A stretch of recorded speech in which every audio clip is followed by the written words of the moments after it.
How we doing, everybody? As usual, for those of you joining us later, this is one of our semi-regularly unscheduled live streams.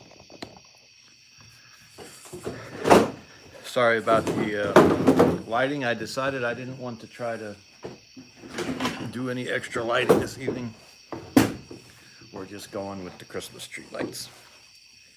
Our topic this evening is New Zealand's feral father, or the feral father of New Zealand. But because this is a semi-regularly unscheduled live stream and no one really knows when we're going to get started, we have to wait for people to get here, and some people are here. If you did not hear, our starting topic this evening is the feral father of New Zealand. The Quiet American is here. Good evening, sir. I'm smoking a cigar that was given to me by a buddy, and I do not know what it is. I meant to ask him. He seemed pretty pleased with it, so I'm assuming it's a nice one.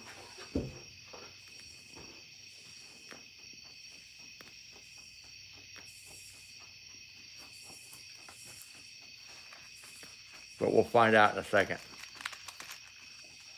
It's very smooth. I can tell you that right now. Huh.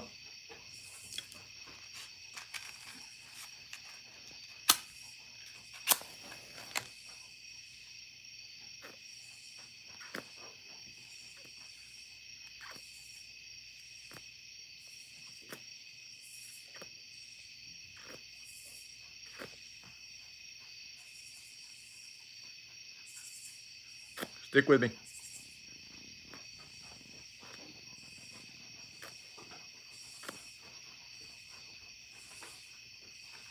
Okay. Hey, Palmetto, what's up, sir? So, this is a crazy story, if you haven't heard it. And you probably haven't, because I just stumbled across it yesterday.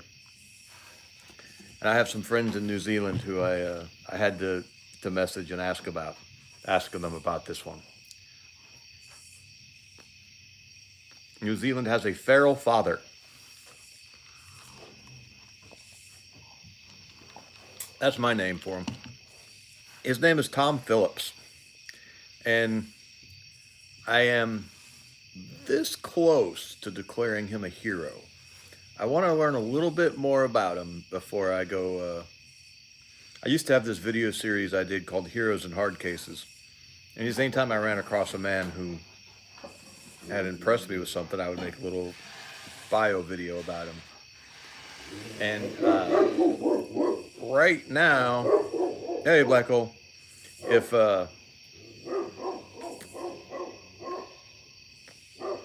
don't find any bad information about Tom Phillips, he's probably going to get his own Heroes in Hard Cases video. One of the men who I did one of those videos on was a guy whose son was on a ventilator, and they were going to unplug the ventilator, and he took over the hospital room with a gun and held everyone off, and his son lived and came off the ventilator,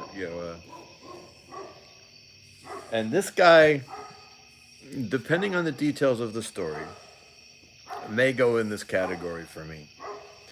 So back in 2021, Mr. Phillips is divorced from his wife, and he has full custody of their 3 children. It looks like there's a girl, boy, girl. But the mother had, some kind of visitation or something. And they get into a dispute, like he missed a handoff for her visitation or something. This just sounds like, that's why I need more information about all this before I start, declaring the man a hero. He could also be an asshat. We just don't know yet. But whatever happened, they were going to take the kids away from him. And so he went bush. This is what my New Zealand friends, how they described it. He's what they said. They said he took him bush, I think they said he took him bush or he went bush or something, but he just ran, and they've been living in the bush, I guess, for the last 4 or 5 years. Um, and he's still out there. The reason I found out about the story is because they he just uh, uh, they hey Dean, how you doing, sir? They just caught him on camera breaking into a grocery store to steal food. I guess uh, either someone's been helping him, they think possibly, or he's just good at living in the bush, whatever it is. But they broke into a grocery store, him and the oldest daughter, with a grinder, a battery powered grinder. So he's got some kind of access to the real world. Uh, and they were on a four wheeler, pulled up, and hey, Les is here. Hey, Les, I don't know if you saw my email, but when you left that message on the other video, I sent you an email. Just keep me updated if you can, brother. I hope everything sorts itself out. I know that's kind of a weak statement, uh, but yeah. So Mr. Phillips has done what he had to do to keep his family together for 4 years and keep his children out of. I mean, the wife was bad enough that they gave him full custody to begin with, which is, I mean, you know, amazing. She must have been just a real piece of work to not get custody herself. So he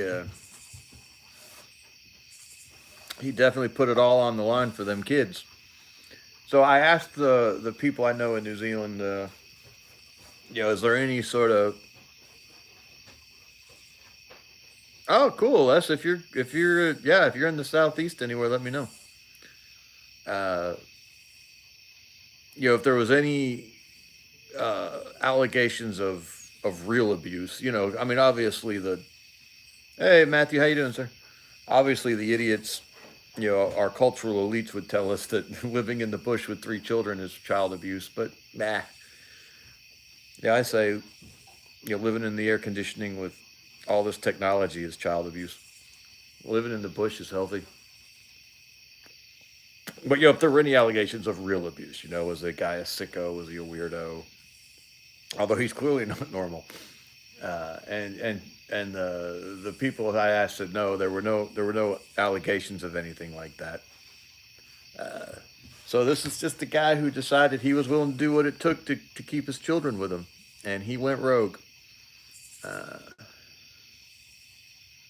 oh wow, Palmetto might be moving to Montana. Huh, that's interesting.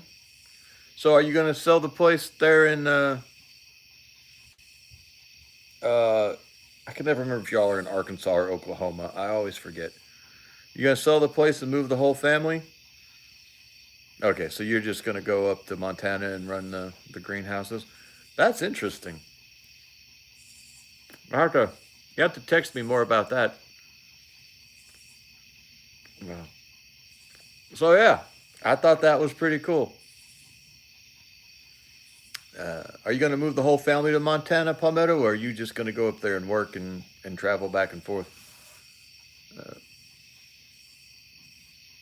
you know, this guy, even if he turns out to be a weirdo or to have some fatal moral flaw, uh, he still set an example. He's still, I mean, this guy risked it all. He sacrificed it all for the right thing for his kids, and he didn't back down. He didn't submit.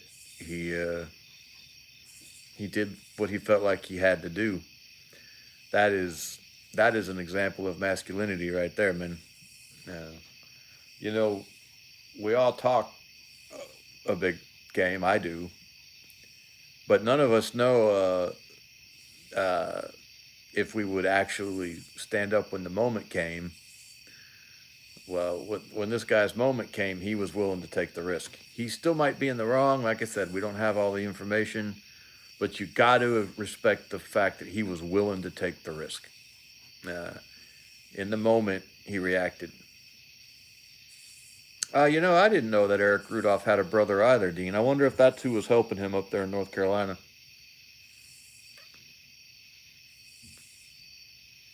There was a diner up there where they finally caught him at, where they kind of knew he was in that area, and hey, good evening, ETS, and the FBI was spending a bunch of time up there looking for him, and they were eating in this one diner, and the diner had a sign up in it right in front of where the FBI agents would eat that said Eric Rudolph eats here too.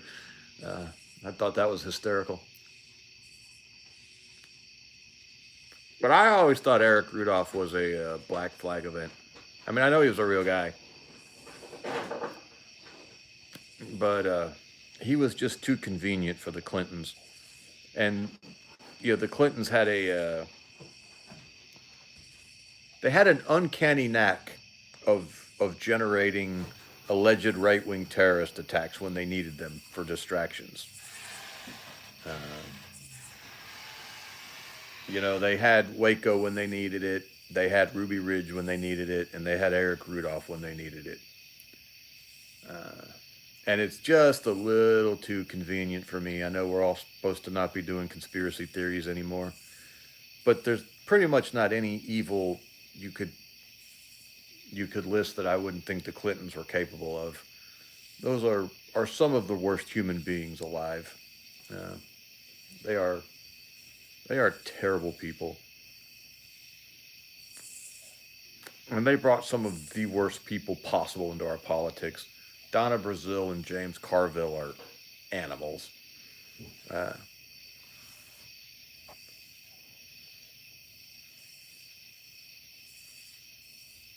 Whoa. Okay. The phone literally blew up, burned for 5 minutes, sparks flames, shot out 3 feet, have photos. Hokey smokes. Oh. I'm sorry to hear that, Les. I'm assuming that meant you had a house fire and oh yeah, Janet Reno. She was the other one. All of them. Madeleine Albright was an idiot. Janet Reno was. I still don't. Janet Reno was something else. Uh, yeah, that's what I was. I almost stopped short of saying it, Palmetto. I was thinking about it though. That Janet Reno was a man. If Michelle Obama was a man, Janet Reno was a man. Never sneeze with your eyes open. Hey, boo. Janet Reno, for those of you who don't remember, Gordon Call. I don't remember Gordon Call.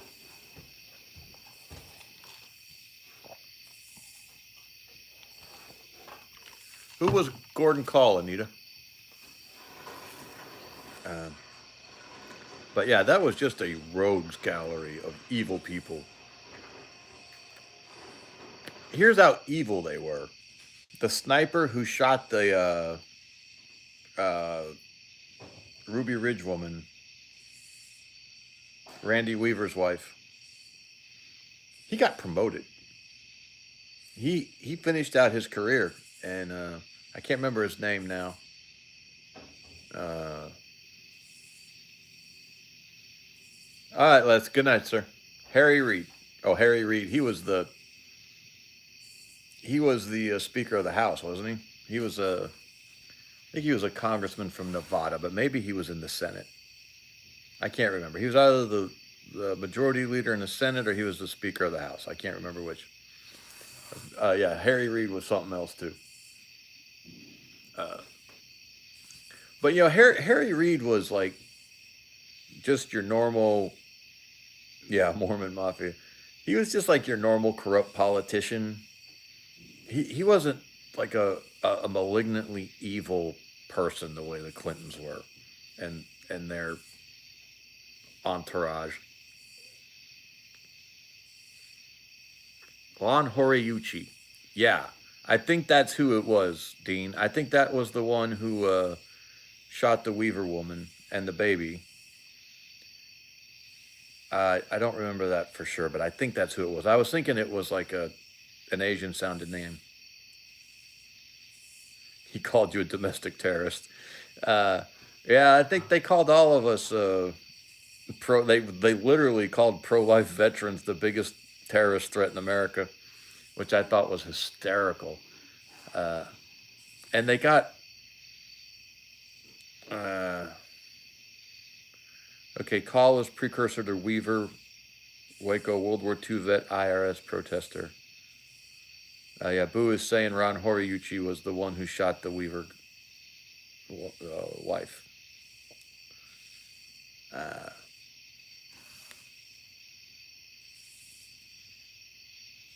oh, I see. Yeah, he was talking about the Bundy. Boy, Hey, Lance Corporal Veterans here. You know what? The Bundy Ranch. What a moment that was. That was a great moment in U.S. history. We should talk about that more. The Bundys go down with Tom Phillips as giving me hope in the modern era. You know, it was a moment when everyone stood up and it worked. The government had to back down. Uh, Palmetto, I don't even know that the bird sanctuary one was a loss because all those guys ended up, except the ones who pled out, but the ones who fought, including the Bundy son, they won their cases. The government, yeah, Lavoy Finicum was murdered. I actually, one of the proudest moments I've ever had on this YouTube channel was that Lavoy Finicum's daughter. I didn't know they got ribbons from Cash Patel. Lavoy Finicum's daughter reached out to us and she sent us an email and just thanked us for some of our commentary uh, on her dad. It it was a deeply meaningful moment. I wish I had saved that email. I'm sure it's buried in my email file somewhere. But that was very very meaningful to me. It was just a little quick note. I mean, uh, it may have just been something she sent to anyone who talked about it, but it was very cool to me. But no, absolutely, Lavoy Finicum was straight up murdered. No way around it. The video's right there. Yeah, hand nowhere near his gun. Wasn't He was frustrated? To me, I haven't watched the video in a long time now, so I'm pulling this from memory, and I won't watch the video. I can't. I got to be careful what I put in up in here sometimes because it can get a little dark. Uh, so I won't watch that again. But what I remember from having watched it is that he looked frustrated. He was angry. He knew that they had gotten captured, for lack of a better word, and he was angry and he was frustrated. But he wasn't threatening. He was just mad, and they shot him dead. And you just wouldn't convince me that they weren't wanting to shoot him because he was such a symbol, and he was resonating with everyone so much. Uh,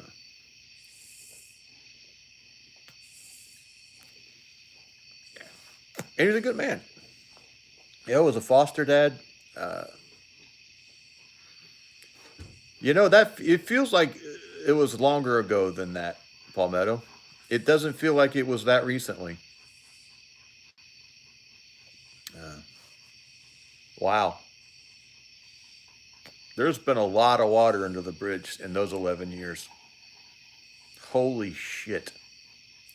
There has been a lot because it feels like in a completely different world from when the Bundy Ranch was going on. Uh, wow. Yeah, we did almost lose our country. I wonder how much of Trump's 2016 win Uh, oh, cool.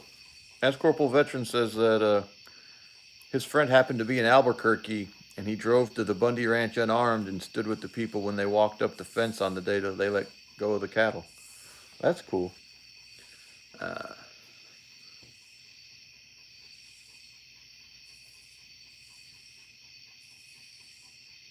oh, he was in Bradley Manning. That's hysterical. You knew Bradley Manning? Wow. That's why he transitioned because he knew he could never live up to that manliness that you. But yeah, I wonder how much of sort of the sentiment that fed into Trump's 2016 win maybe got a little bit of a spark there at the Bundy Ranch.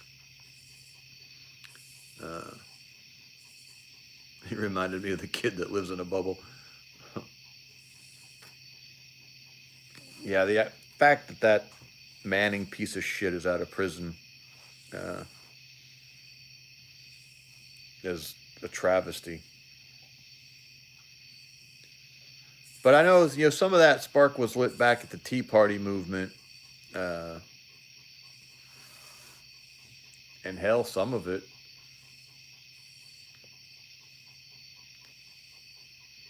I mean, say what you want about Reagan, he tapped into a little bit of that same sentiment, and George W. W tapped into some of that same sentiment. Now he betrayed it, and he was not. Uh, yeah, he was not a real. He was not MAGA, but he pretended to be a version of MAGA, and he never. It seemed like he was trying to. Oh yeah, they cheated Ron Paul back. You know who they really cheated, Paul Beto, and this is someone who I've always liked and admired, but Pat Buchanan. If those of you who remember Pat Buchanan, uh, he was a little bit of a, a weirdo in his own right, but the man was right about almost. He's a little bit of a slightly calmer Alex Jones in a way. He was right about everything he said. I mean, he absolutely called it. And if I had to look at a proto MAGA figure, it would be Pat Buchanan.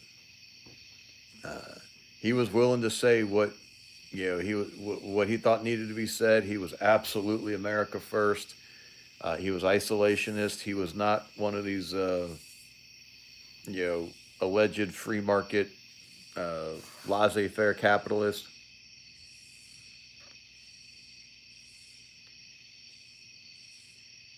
Okay, so Anita says Larry McDonald schooled Buchanan in his opinion, uh, which I do not remember Larry McDonald. That name sounds really familiar, but I'm not placing it. Uh, Before MAGA, there was just We the People. But Chuck, hey, by the way, good evening, Chuck.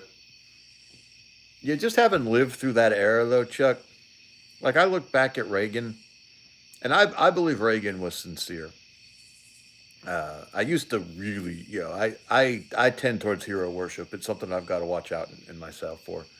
And I used to have hero worship for Reagan. It has abated somewhat over the years, but I still believe Reagan was sincere. I don't think he was a one party globalist because he really stood firm against communism, uh, and I felt like he really did believe in small government.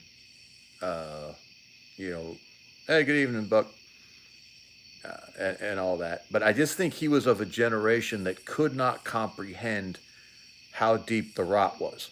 Like Reagan was that generation who was looking at the radical hippies in the '60s and early '70s, and he couldn't was trying to figure out what the hell was going on.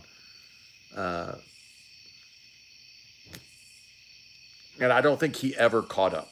I think he always thought the threat was external. Uh,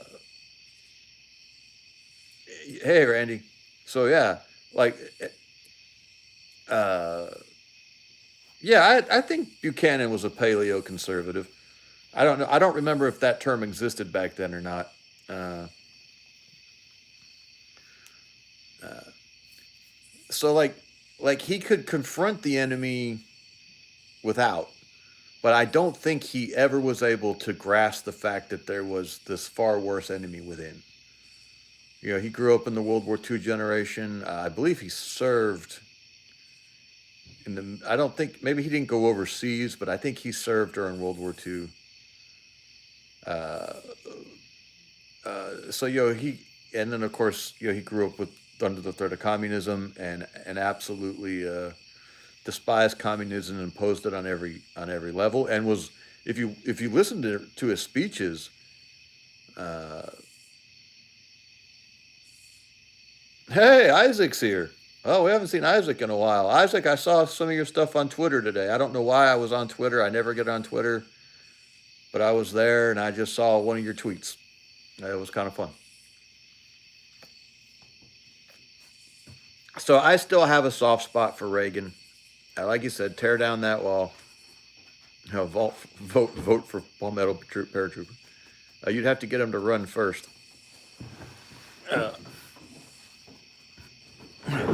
Palmetto Paratrooper would be a sovereign citizen if he didn't think they were so silly.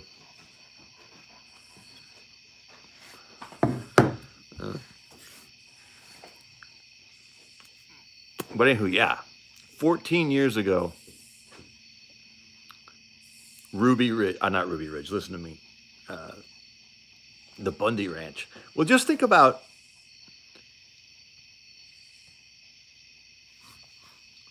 all right, Lance Corporal Veteran says, what is a paleo conservative? Depending who you hear it from, it's everything you'll have preached by everyone from ethno-nationalist to civic nationalist and a bit of the populist right. Yeah, so I think the sort of the most widely accepted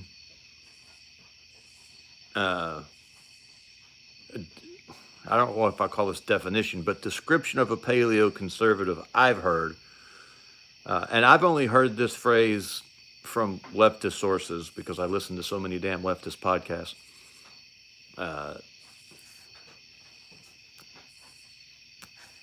Is that it really is a Buchanan figure. A paleo conservative is one that's gonna to be an isolationist, according to them, and is going to reject still the civil rights legislation. Hey, Sharon's here now too.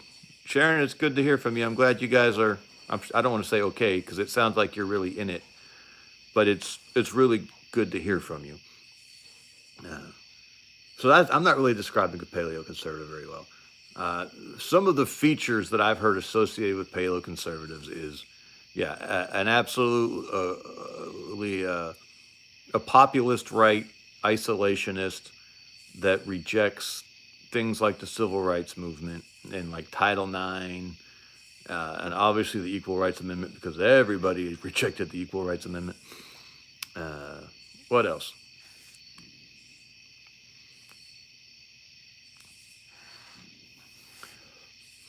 It really is. Paleo-conservative really is kind of paleo-conservatism. Really would be the expression of MAGA, probably more as anyone fatigued. All right, we can go there. I think right now J.D. Vance may be the most prominent example of, or the most complete example of what I think a paleo conservative is. I do, label myself a Christian nationalist. I'm not 100% sure I'm a paleo conservative yet, because I'm not a strict isolationist. There's definitely things that I would intervene in. I would just intervene in them much more quickly and much more violently. Like if we're going to be involved in Ukraine, that I think we should just be involved in Ukraine, and there shouldn't be any of this. Okay, Isaac says Pete Hegseth and Matt Gaetz would be my pick for logical 2028 candidates at the moment. What do you think? Hey, Tim. So, I really want to like JD Vance. I am cautiously optimistic about JD Vance, but I just can't get all the way on board. Uh, uh, Here's my problem with Gaetz. He hasn't been effective. I like him when I hear him talk. Right. And so I am skeptical of Peter Thiel. Uh, uh, just because I'm sorry, the man's homosexual, and that affects your judgment, you know. And he's also one of these. Isaac still wishes Gates was AG and not Bondi. Uh, my my jury is still out on Bondi too. She hasn't. I haven't lost faith in her yet. Uh,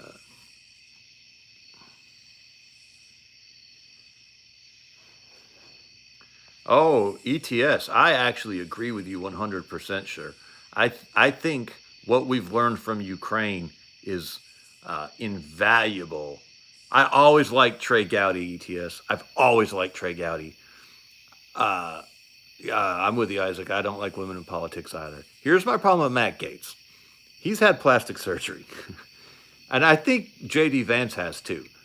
And I'm just always skeptical of men who've had plastic surgery. Now, it's possible Trump has had it, but if he has, he's hitting it really, really well. He got really good plastic surgery, which he would, of course. Uh, but but I'm always just a little skeptical. Now, I know not every man can be as stunningly handsome as I am. I know I've been given a gift.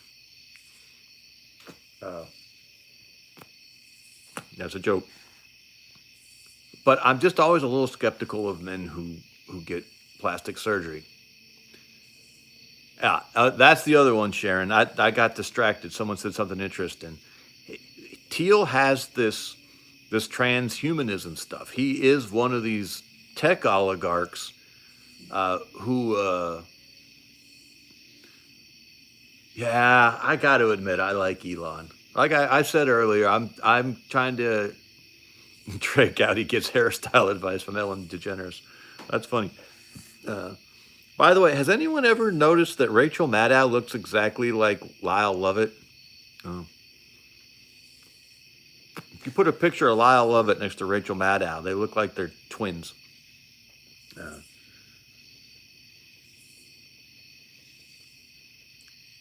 oh, you think Trey Gowdy's gay? Where was I? Thank you, Dean. uh, where that going? Oh, the transhumanist stuff. Yeah, now that stuff's scary. Look, if you're an atheist, if you reject the foundational truth of the universe, which that there is a God and He expects things of us. Oh wow, Isaac, you're right. South Carolina really is a little bit of a. Although I will say this, I don't despise Lindsey Graham the way everyone else does. For whatever his flaws are, Lindsey knows when he goes too far, and he quickly gets back in line. Uh, but yeah, you're a gay atheist who believes that you can improve on creation. I'm sorry, your judgment is skewed. That's the Tower of Babel. Uh, uh, that's what they were doing in Tower of Babel when they decided they were going to take the works of their hands and they were going to ascend into heaven. That's the transhumanist project. They're going to perfect mankind with their own, you know, uh, their own achievements and they're and everyone else has said this. This isn't original to me. I'm sorry, I'm stammering so much tonight. They're playing God, uh, and and that's just never going to end well. That's just never going to end well. And so yeah, anyone with now, I don't say just because if Peter Thiel came down my driveway tomorrow and said, Zach, I want to write you a check for $100,000, and I want you to spend a year trying to build this channel into something. I would absolutely cash his check. Uh, oh well, Palmetto, I'm up Israel's ass too. I have a very deep religious sentiment towards Israel. I believe most of our blessings in this country stem from the fact that we have defended Israel. So just because someone took resources that were handed to them and deployed them effectively doesn't mean that they're fatally compromised. It is possible that Vance just took advantage of the opportunity he was. No, it is not Palmetto, but you see, I don't believe in replacement theology either, Isaac. His wife owns a Chinese shipping company. Whose wife is that, Matthew? Uh, no, Israel is not the Israel of the Bible, but it is a rump of real Israel. And like I've said this before on the channel, I don't want to bore anybody, but the Jews are God's problem. And if you get in between God and the Jews, you will get judged. God will absolutely handle the Jews. We don't have to worry about the Jews. God has proven time and time and time again that when they need to be taken care of, he will handle it. But they are his. He has set them aside as an example that his promises to Abraham and David will not be abandoned. And we just got to stay out of it. You do not want to be Haman. You do not want to be the Nazis. Lindsey Graham's wife has a Chinese shipping company. That is very, very, very interesting.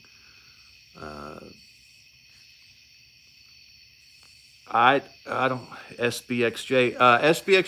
I don't think that's accurate. I think that's false. Both Sephardic Jews and Ashkenazi Jews have like a 80% genetic. I can't remember all the numbers, but the DNA evidence so far is that Ashkenazis and Sephardics do have a shared origin at some point, obviously, and of course, there have been conversions in and out. Jews have left and non-Jews have converted in. You have to be very, very careful in how you define what a Jew is. But absolutely, just like Moses told God when they're in the desert and God got mad at Israel, and I guess at that point they were the Hebrews, and he told Moses, "Stand back, I'm going to kill them all and start over." And Moses was like, "Well, if you do that, everyone's going to say that you couldn't protect them and they were destroyed because you're not the real God." There's not a Jewish genome, but they have a shared genetic origin, or shared genetic whatever. But as Moses pointed out to God, if you allow them to be utterly destroyed, all the other peoples are going to say, "Oh, look, God's not the real God. Yahweh's not the real God." And I think for that very same reason is why God does still sustain them. There's not that very many of them. There's like 16 million of them in the whole world.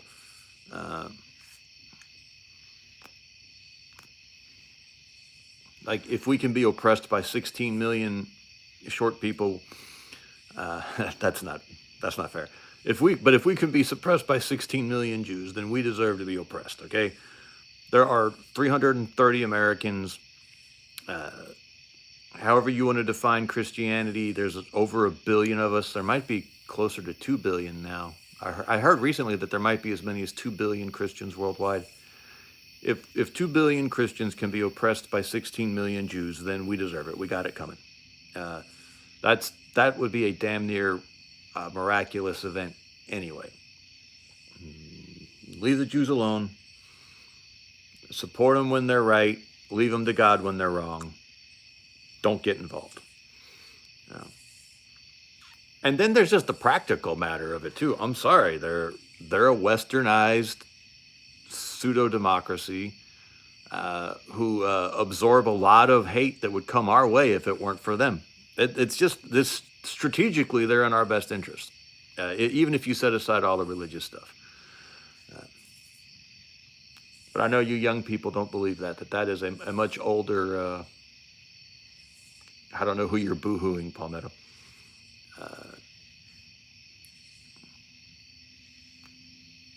Yeah, AIPAC is just a bunch of lefties. Like again, why is AIPAC any different than the Southern Poverty Law Center? They're not. It's the same damn type of organization doing the same types of things.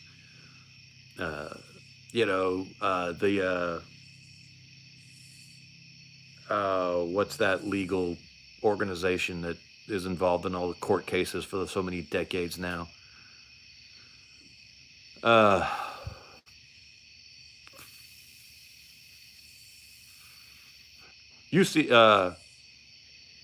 ACLU, American Civil Liberties Union. AIPAC, like Southern Poverty Law Center, American Civil Liberties Union, these are all just leftist, brain-dead organizations. One's not worse than the other. They're all equally destructive. They should all be opposed.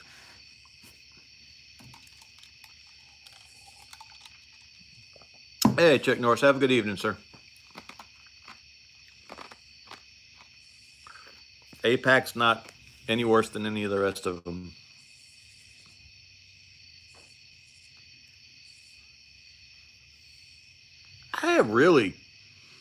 Candace and Tucker Carlson both.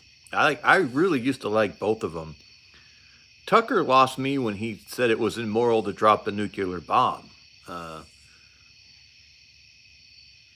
Oh yeah, the NAACP. Thank you, 10 Tigers. That would be another one. The entire Democrat Party. But when Tucker said that it was immoral to have dropped the nuclear bomb, I just went, what? That was one of the most moral, humane things we could have ever done. We would have had to. Now this is conventional wisdom, and maybe the conventional wisdom's wrong, but enough people believe it that it's not unfair for anyone to have used it as a factor in their decision making. We would have had to kill millions of Japanese people if we invaded that island. And who knows how many of our own boys we would have lost.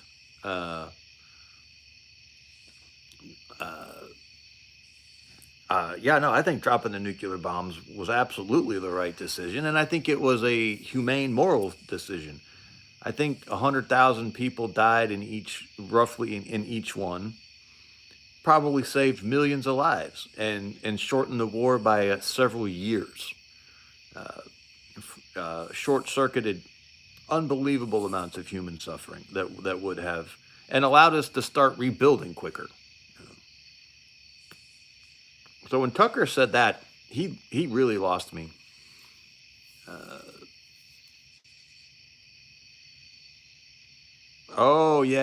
Carr. Carr is another one. Carr needs to see. I think Carr is more dangerous than AIPAC. ETS had said a bunch of interesting stuff I wanted to get to back there. Now I forgot what it was. Damn it, you're all being too interesting.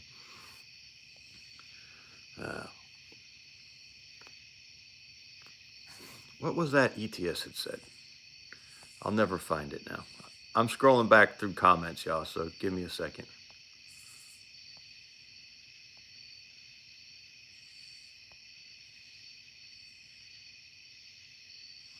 Okay, here Palmetto says, anyone who says they know who any of the tribes of Israel are is full of shit. And that is 100% true. This is 98XJ. Okay, I misread your name earlier, 98XJ. I'm sorry. I don't have great eyesight anymore at my age.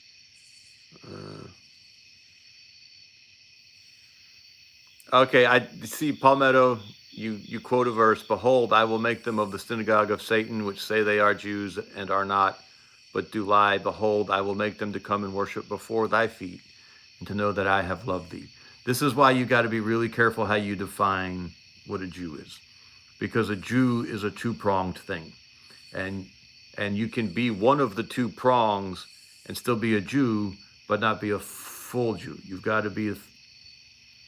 I want to be careful. I'm not. I'm not going to. It's a very nuanced conversation, and I don't think I'm going to get into it now. That is one of the most misused, misquoted, and misunderstood scriptures in the New Testament, in my opinion. Okay, where is this thing from ETS? Palmetto, that is also a fair criticism. Israel is run by atheists and liberals and communists. But again, that's God's problem, not ours. And I don't care how bad you think the Jews are. Damn Hezbollah, Hamas, Muslim Brotherhood, they're all worse. Okay, let's Corporal Veteran here say. What everyone needs to remember, and Cernovich and his people assume, intelligence with looks, and Pam Bondi has had some work done. She's over 60 and shows it. Wow, Pam Bondi is over 60? Hokey smokes, I had no idea. I thought she was in her 40s. That's crazy. Okay, there we go. All the intel we have gained lately from the China messing with us in the China Sea has also been worth its weight in gold. Our military has really learned a lot about our supposed near peers lately. Abso-freaking-lutely. If the main underreported story to come out of both Ukraine and the Indian-Pakistani dust-up, Israel does spy on us a lot. I doubt they spy on us more than China does. I don't think that's a statement that would hold up to scrutiny.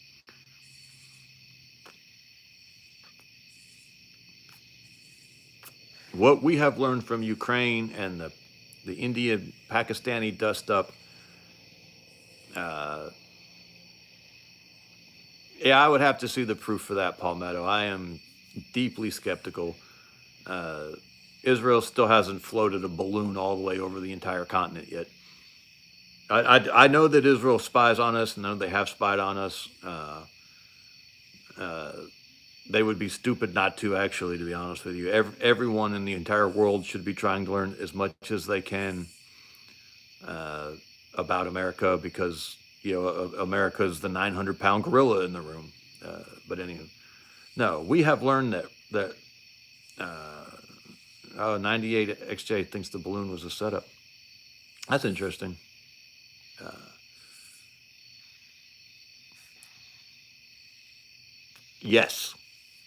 Yes. Everyone who's been telling us for the last 20 years that Russia is our rival or is able to rival us should lose their jobs. That these people are incompetent. Russia's weapons suck. Their military sucks. Their economy sucks. They have failed yet again. And we have to remember what this reflects on China, because China has inferior Russian weaponry. China gets most of its military tech from Russia, and Russia doesn't even sell them the quote-unquote, I'm doing scare quotes, but you can't see it because my lighting is so bad, their second-tier stuff. These people cannot stand up to us. These countries together couldn't stand up to America. Now we can say, well, they don't have to. They've got nuclear weapons, yada, yada. We have nuclear weapons. Well, the whole thing about nuclear weapons is they can't use them or will use them.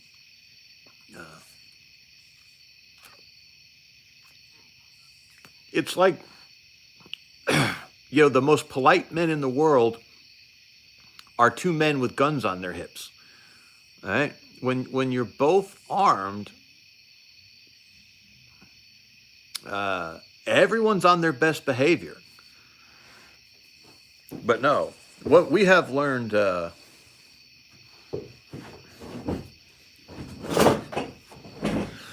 what we have learned about Russia is that it's not even a paper tiger. It's like one of those aluminum foil swans you get at the restaurant with your takeout food. We do not have to worry about China or Russia from a military standpoint. We don't have to worry about anyone from a military standpoint. You know what we've seen out of the Russian weapons is that they can't even stand up to our ancient old like stockpile shit that we're clearing out.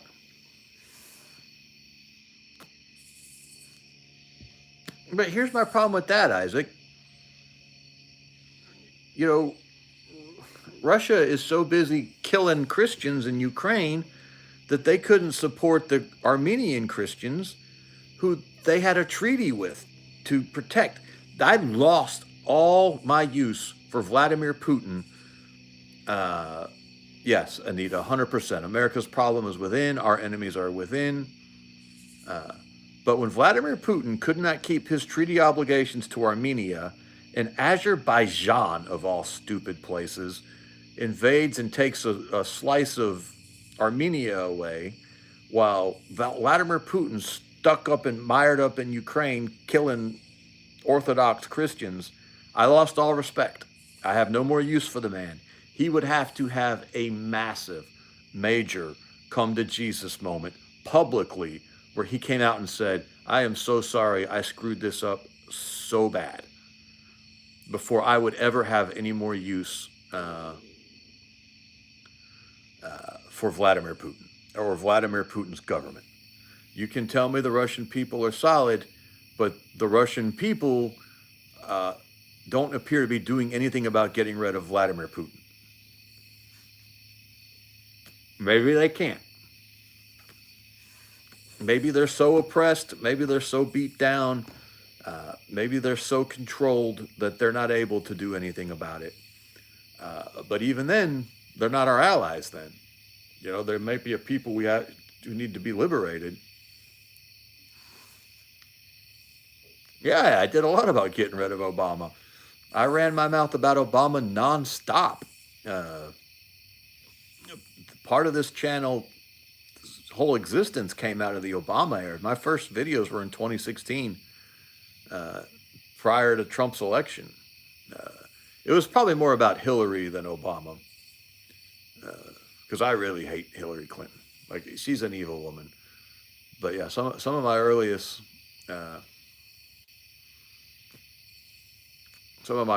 videos are about Hillary and the campaign, and I had very definite opinions about all that.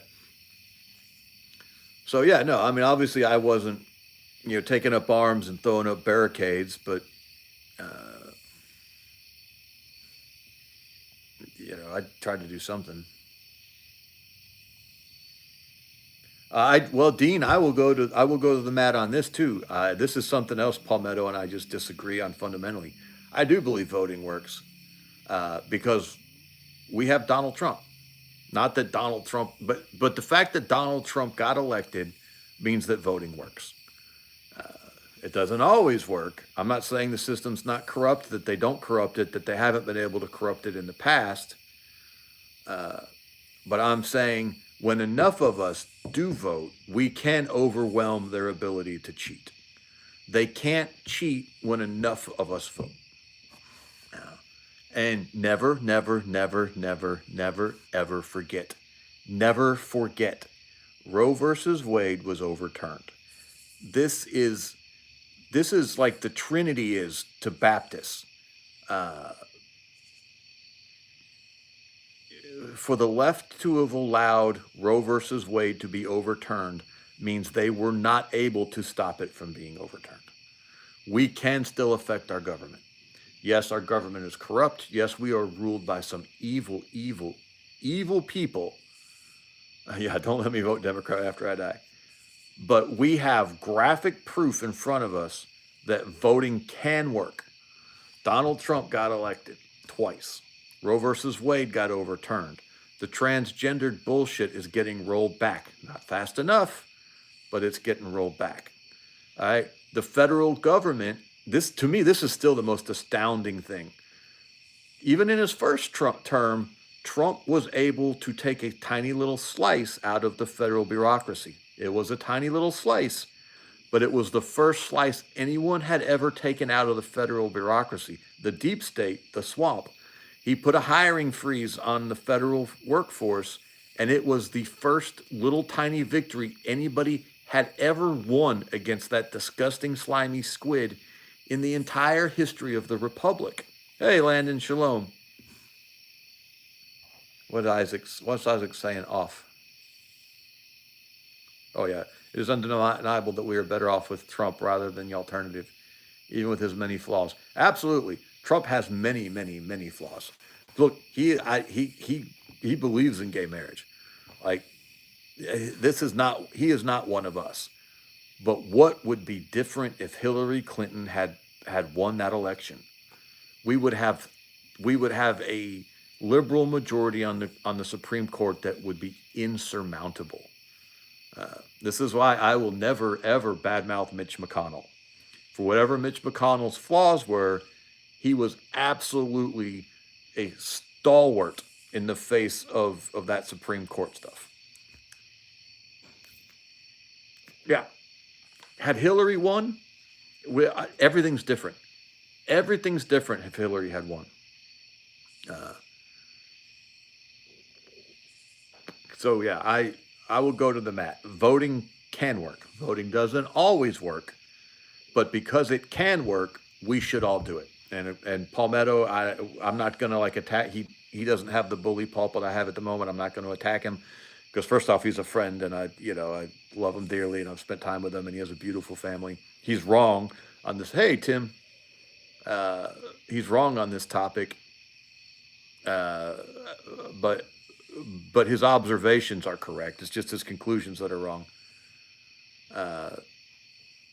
Yeah, I still am a recovering Republican, Isaac, and it's just my age. It's just the era I grow up in. I remember the 70s and 80s and the 90s when things were still really good in this country, where whatever the craziness was, we all still thought that the majority was on our side. Gina Murray. Is that Dr. Gina Murray? Gentlemen, if that is Dr. Gina Murray, we have a truly exceptional woman among us. If this is Dr. Gina Murray, now if this isn't Dr. Murray, I apologize. Dr. Murray has written some books that are astounding. I do not say nice things about women very often, but Gina Murray is an exceptional woman. You guys should read her stuff. And her husband have an interview on YouTube, and I don't think they would agree with me on everything, of course not. But her husband is also a remarkable man. I would encourage you to go look up the Murrays. I think her husband's footprint is much, much smaller than hers.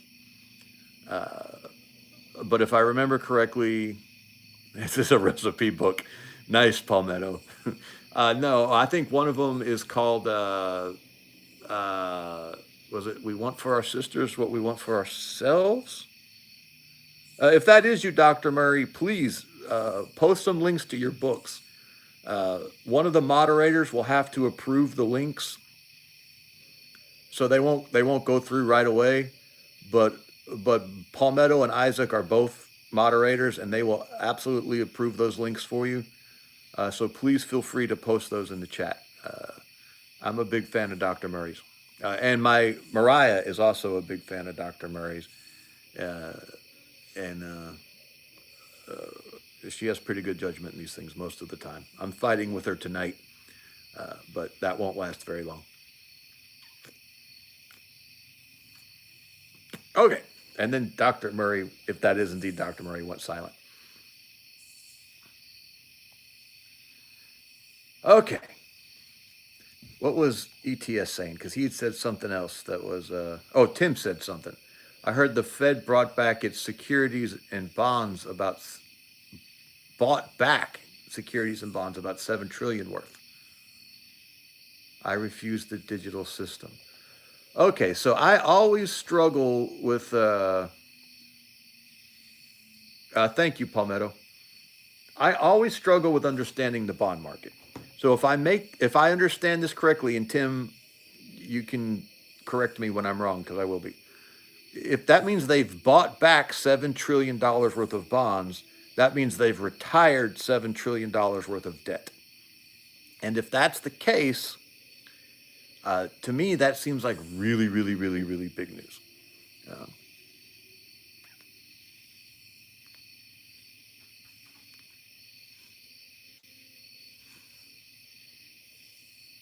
yeah. So one of the books is "We Want for Our Sisters What We Want for Ourselves." Uh, okay, Isaac. I will definitely keep an eye out for Joe Webbin. So if they have retired $7 trillion worth of debt, if I'm understanding what that means, Tim, correct me if I'm wrong. Uh,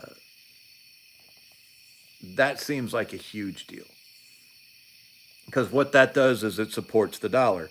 You're actually taking liquidity. Oh, I'm going to get this wrong.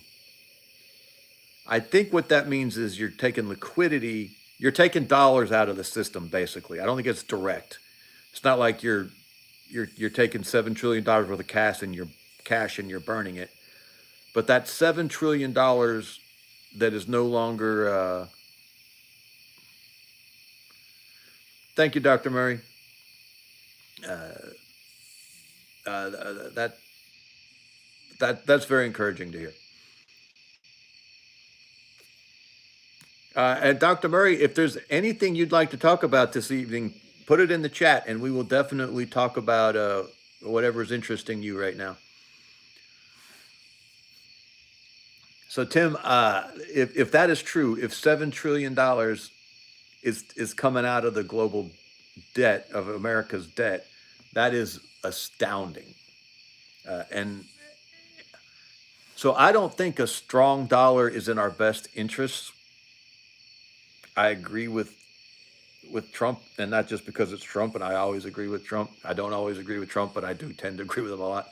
I don't think I agree with him that a strong dollar is not in our best interest for the same reasons he does. Uh, so if this is true and $7 trillion worth of bonds have been retired, that should support the dollar because the global system has to have dollars, has no choice. Uh, Okay, Ten Tigers says, I thought he was saying that we wanted foreign governments to buy our bonds. They would not, so we had to buy them. Okay, so what that would mean then is that we had a $7 trillion debt auction, that we put $7 trillion worth of bonds out there to sell on the open market, and no one bought them. Uh, and if that's true, that's bad because now we've put $7 trillion worth of debt out there. Now that does suppress the dollar, uh, which again I want the dollar suppressed a little bit, uh, not too much, but a little bit. But I don't think I want it suppressed with $7 trillion worth of debt. I want the dollar suppressed. Uh, how do I want the dollar suppressed? That's a really good question. But obviously, I want to bring blue collar jobs back to America, uh, and that means we need to be competitive on wages uh, and in manufacturing, and so that means we need to not be our dollar doesn't we don't want our dollar so expensive that we can't compete with all these other low value currencies. Uh, so I'd be interested to know uh, what's going on with that 7 trillion. I think if it was 7 trillion of retired debt, that would be a really big deal. I watch Zero Hedge pretty close, but not on the Sabbath.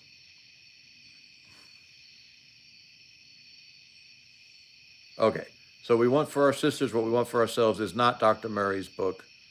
Her book is on Amazon. Why can I not remember the name of the doctor's book? That's going to drive me nuts. It's sitting in there on the bookshelf. Um,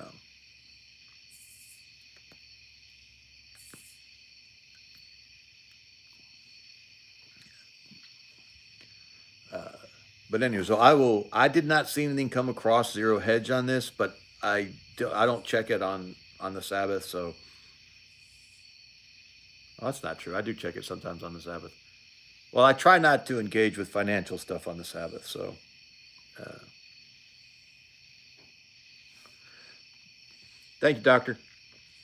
You know, Doctor, we just had our biblical families retreat, our big summer retreat, and I know you made my wife got to meet you when you attended one. I don't want to put all your business out there online. I observe operational security here, but my wife got to meet you when you did do one of those events, and I personally would love to get you guys to one of the big events and let you have one of the sessions.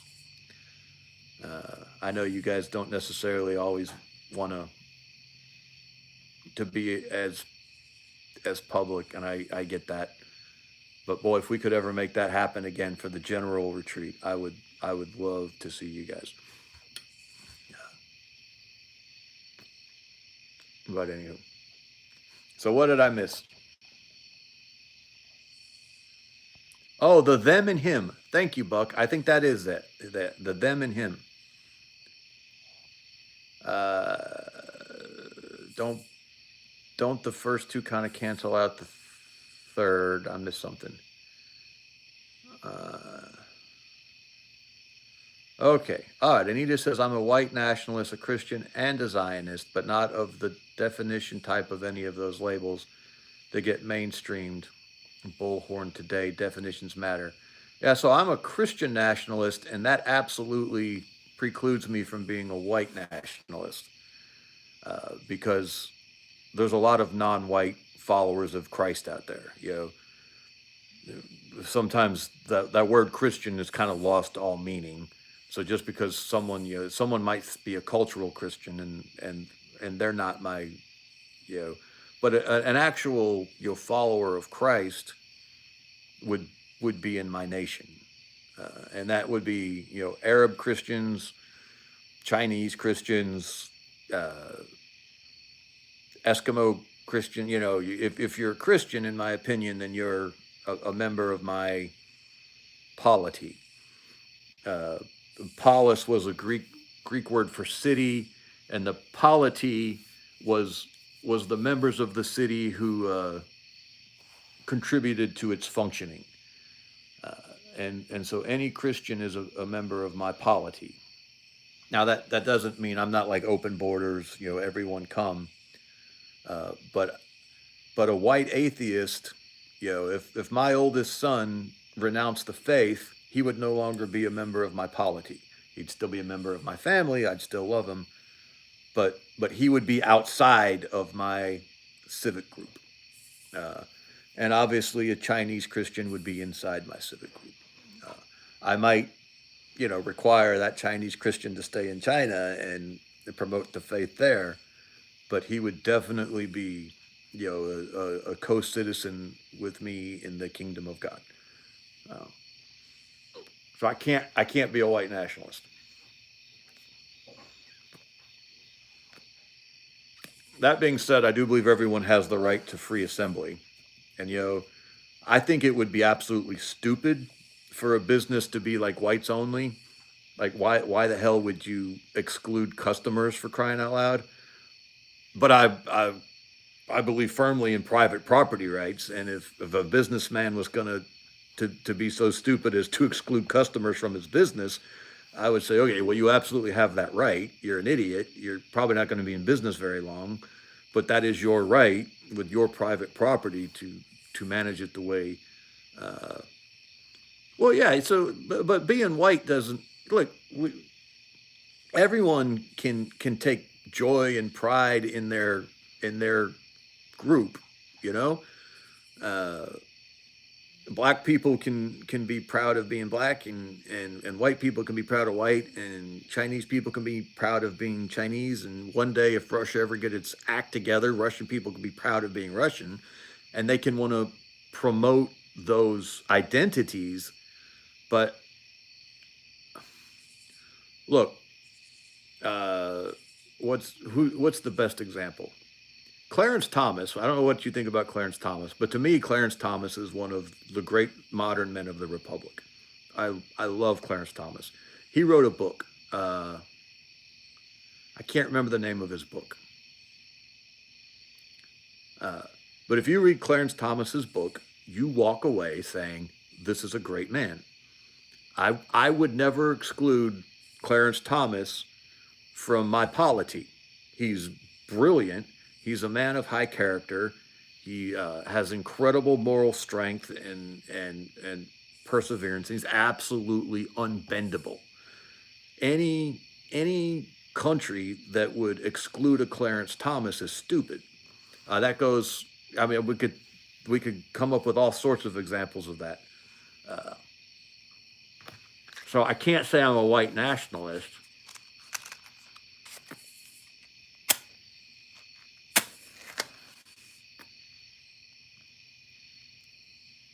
because it would also exclude some members of my family. uh, Not all the members of my family are white. I'm also a big fan of hybrid vigor. Look, man, hybrid vigor is a thing. Every once in a while, the bloodlines need to be freshened up, okay?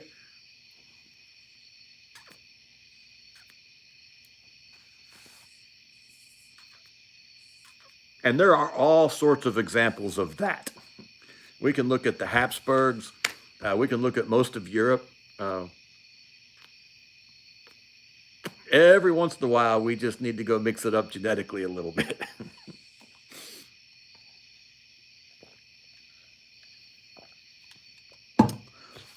Man, we're getting into all the hot topics this evening.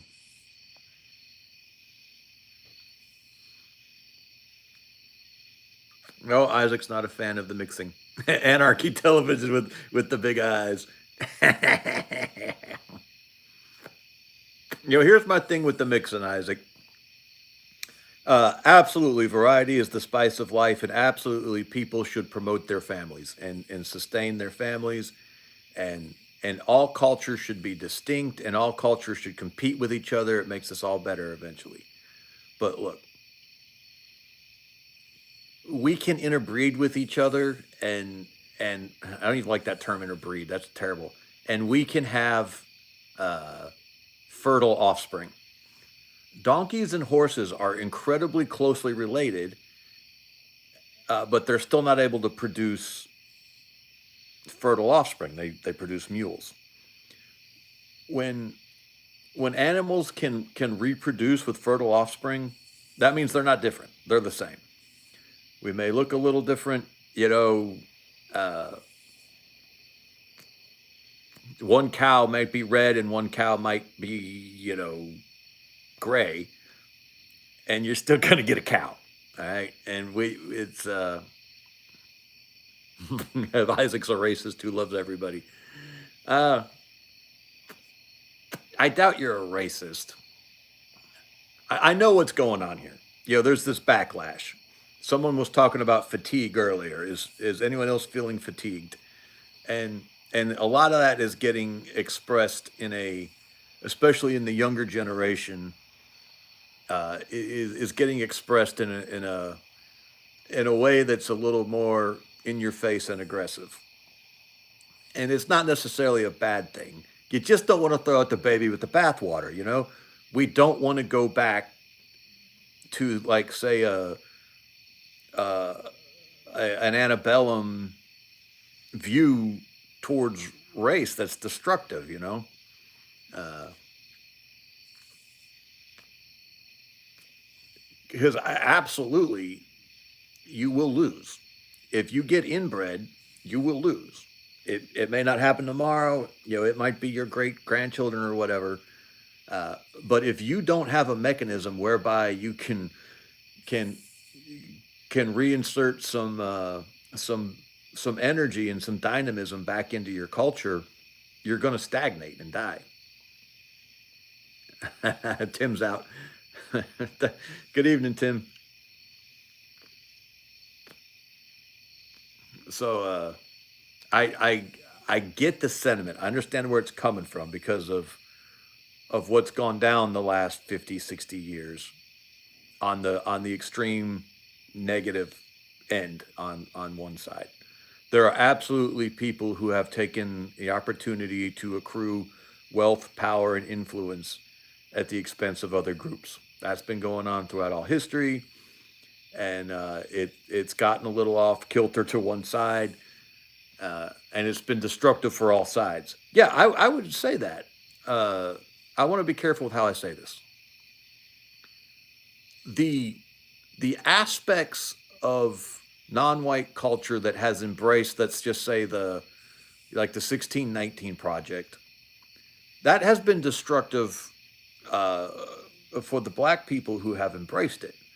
You know, we could find any number of black people who would come on this channel and say, absolutely, elements of the civil rights movement, liberalism, of leftism, destroyed black culture. You know, if we go back to like 1954 in America, black people had better social indicators than white people. They were getting married at higher rates. They were climbing into the middle class at higher rates. They had lower rates of all this stuff.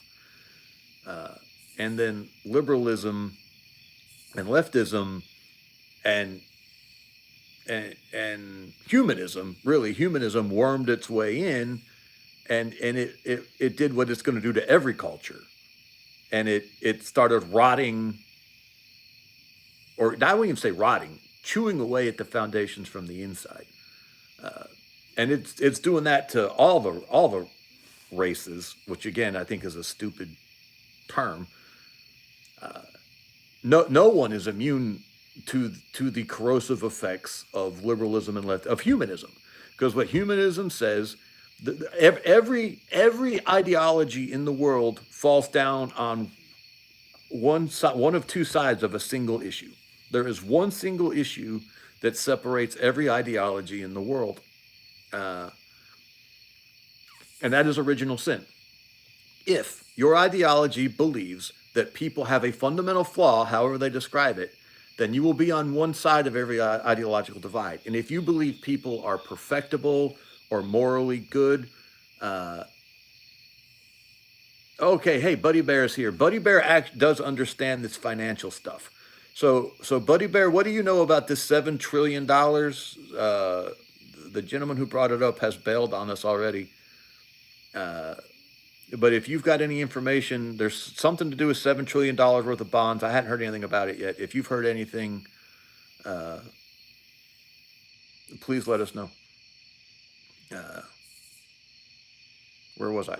Oh yeah. So if your ideology believes that people are perfectible, or people don't have a fundamental flaw, if they don't have some kind of concept of original sin, they will fall on the side, a very destructive side of every ideological divide. Uh, uh, because it controverts, again, one of the fundamental truths of the world: all have sinned and fallen short of the glory of God. None is righteous, no, not none. So if we believe that we're morally neutral, or we're morally perfectible, or that people make you know, will always make rationally self-interested decisions, that puts us on a destructive path that will corrode every culture. Islam. Islam does not believe in original sin. Islam believes all sin is external to the person. It's the result of external temptation. Uh, uh, and and and and not just Christianity, although this is one of the main features of so-called Christianity, is that we believe that all of us have a part of ourselves that is constantly dragging us towards degradation, right?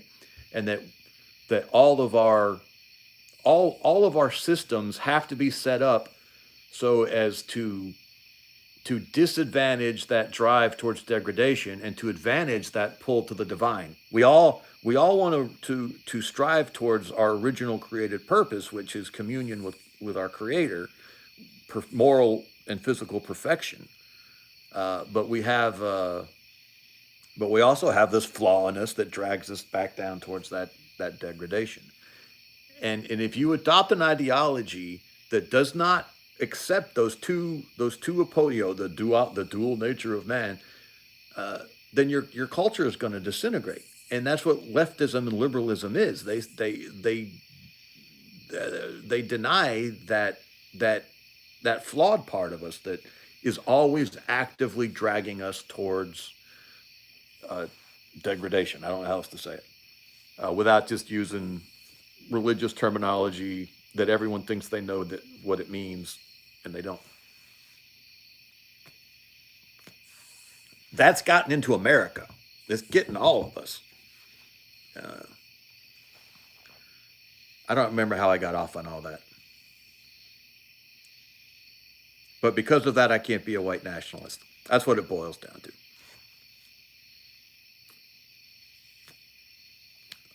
Anywho, Buddy Bear went quiet, so he's not telling us anything.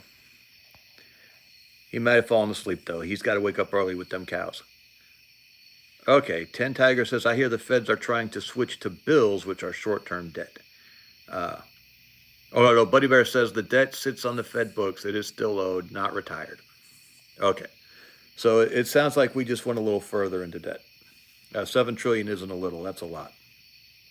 Uh, but yeah, no, the the undeniable truth of our financial system, man, is that you have to invest in things that last. You have to find something with a value that can be held on to as much as possible, and you've got to try to get more of it. For me, that's silver, that's this land, it's the relationships with you men and the family relationships. Uh, these things are valuable. These things are have value and are the least likely to be inflated away. Silver, precious metals are not. Very few things have intrinsic value. Uh, Gold and silver are still fiats. They have value because people assign them value. There is nothing in this physical in this world that is on some level not a fiat. That's why I don't believe in Bitcoin, because when they tell me it's not a fiat, then I in my mind I say, okay, this has no value then, because if people aren't assigning it value, then it has no value. The value is in the people. Scripture tells us the wealth of a kingdom, or the wealth of a king is in his people. It's not in the gold. Someone's got to want the gold. If no one wants the gold, then the gold just sits there in a big pile and does nothing. I like gold. I'm a big precious metals guy. But precious metals have value because we assign them value. If we don't want the gold, then the gold doesn't buy anything. Right. Uh,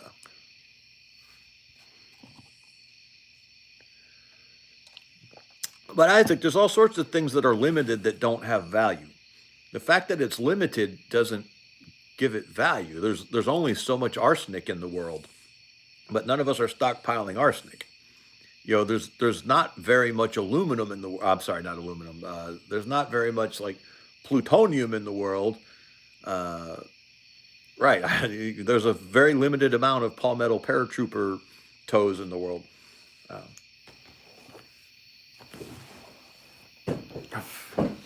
I don't understand why scarcity by itself brings value. What's Isaac say? But just because it's rare doesn't make it valuable. And Isaac's saying he's not a crypto guy. So we're not going to try to make Isaac defend crypto. Uh, and just because something has value doesn't mean it's valuable. Bonnie Blue 2A. There's a name we haven't seen in a while. Uh, he says precious metals have value because they have industrial uses. Silver is more conductive than copper. Gold never degrades. Yeah, absolutely, Bonnie. Like I said, I'm a big precious metals guy. I love precious metals. I love industrial metals. I would stockpile copper, except that I sell my copper to get silver. So I have a little bit of silver. I've got a tiny, tiny, tiny little bit of gold. But anytime I come across any metal, I don't care if it's steel, aluminum, uh, I snag it. If I find free metal lying around, I grab that metal and I throw it in a pile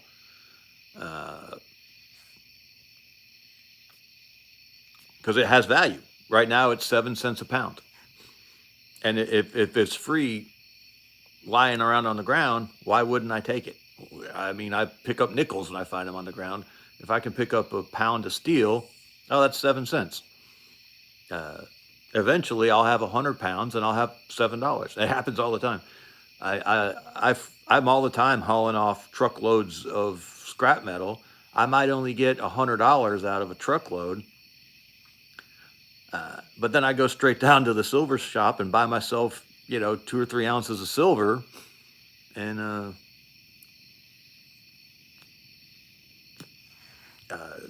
and then I've got some silver sitting around.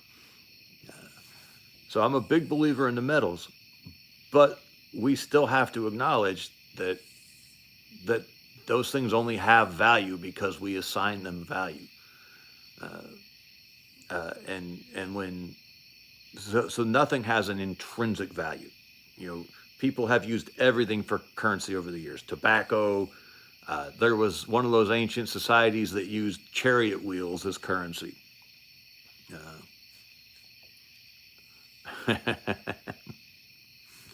ETS has been stockpiling 180 grain silver tips lately. So I'm assuming that is going to be 308. And I think silver tips, oh yeah, salt used to be currency. There was a time when salt was worth its weight in gold. Uh,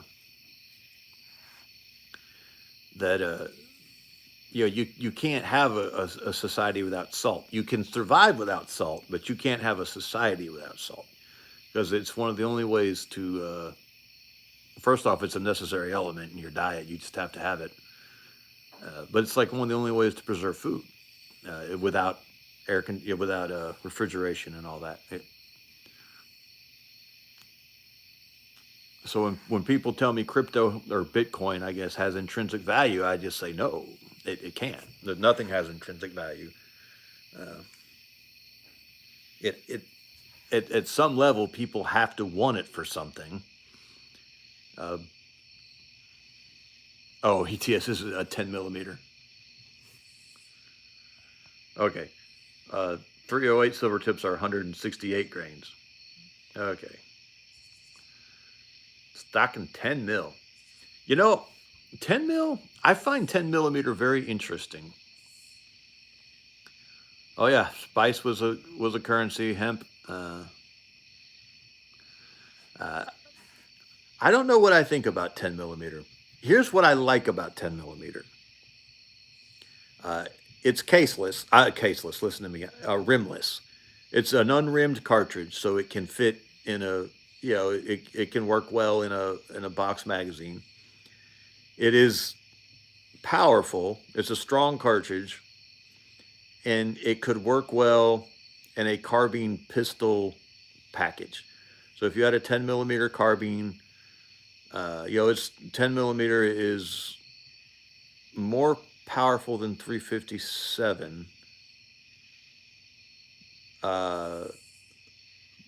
ETS, help me out here. I think 10 millimeter is more powerful than 357, but not by an astounding amount. It's still less powerful than 44 Magnum, and it's less powerful than 41 Magnum, but it's more powerful than 357 Magnum, and it's rimless, so it's going to do better in magazines. And so you could have a pistol carbine combination that could be really versatile and effective and flexible, and still work in high capacity magazines. Now, that's the downside with 41 Magnum, in my opinion, is like the perfect cartridge for that, but it's rimmed, and it's also very expensive and hard to come by. 357, in my opinion, is the second best, but again, rimmed, so it's not going to work well in high capacity magazines. So that's where I find 10 millimeter very, very interesting, because I think the carbine pistol combination, it just simplifies your logistics and your supply lines. ETS has his Delta Elite. Nice. That is a beautiful pistol. That is a beautiful pistol. So that's what I like about 10 mil. What I dislike about 10 mil is that it seems like it's just a little too powerful to be a general carry in a pistol for everyone. Like, obviously, a grown man should be able to control 10 millimeter. But it needs a little bit more training. You need a little bit more range time. Not all of us are always going to be able to get that training and range time in. ETS says it's snappy for sure. I've never actually fired it. So is it the best choice for your carry gun? Well, it's not. Everything's a compromise. So the question is it too much of a compromise in your carry gun? I think it's probably a really good compromise in a carbine. And I'm being a little bit of a hypocrite here because I'm the guy who says pistols aren't that important, that you need one, but it's not, anything you ever should be putting too much focus in, because you're always going to be better off with a rifle or a carbine. Ah, yes. Carry gun up north where bears are present. That absolutely makes a lot of sense. So that's just my question on 10 mil.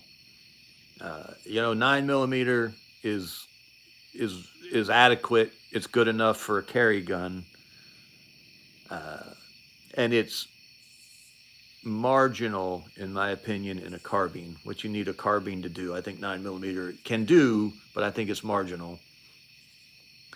357 in a carbine, I think, is really, really good. 41's even better. 44 is probably better than that. But now that you start getting some issues in your carry piece, in your pistol, maybe 10 millimeter does hit that sweet spot where it maybe it's a little too much in the pistol, but it's almost just right in the carbine. That's a debate that should be had, and that I'm probably not smart enough to resolve. But it would be a very, very fun discussion. Hey, ETS, what kind of velocity do those 10 mils get? I'm just pulling this off of memory, but I feel like it's like 1,100 feet per second. Maybe it's 12. Maybe it is like a 180 grain bullet at like 1,200 feet per second, or 1,300 or something. The other advantage a revolver and like a lever action has is that it doesn't have to rely on the bullet to power the weapon. So a semi-automatic cartridge has to be in this really narrow range of power, because it has to reliably operate all the weapons that it's likely to be chambered in, and not be too much for any of them.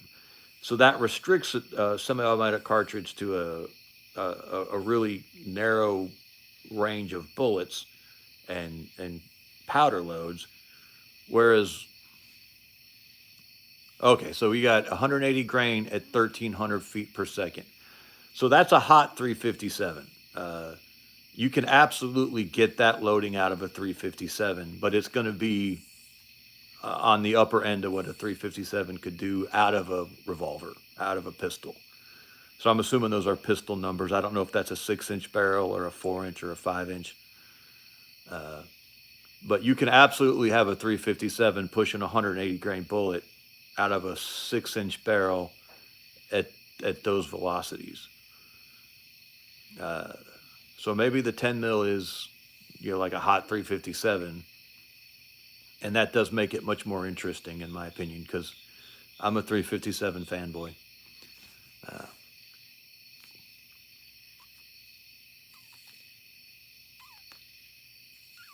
I'm going to let my cigar go out if I'm not careful. And 357 is a 9 millimeter diameter, and 10 millimeter is 40 caliber. So 357 versus 40 caliber as far as diameter, or 9 mil versus 10 mil, the diameter is not going to be that much different. You might get a slightly better like ballistic coefficient out of the 9 mil of 357 than the 40 cal, just because there's a lower cross density. But again, 180 grain 357 is up there. I have seen loadings for 200 grain 357, but that's the upper limit. It's not doing any more than that, and it's not doing it at 1,300 feet per second.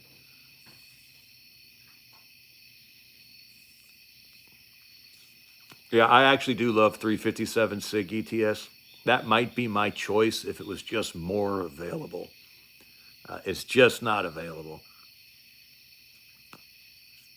Same thing with my beloved 41 Magnum. But yeah, I think 357 SIG.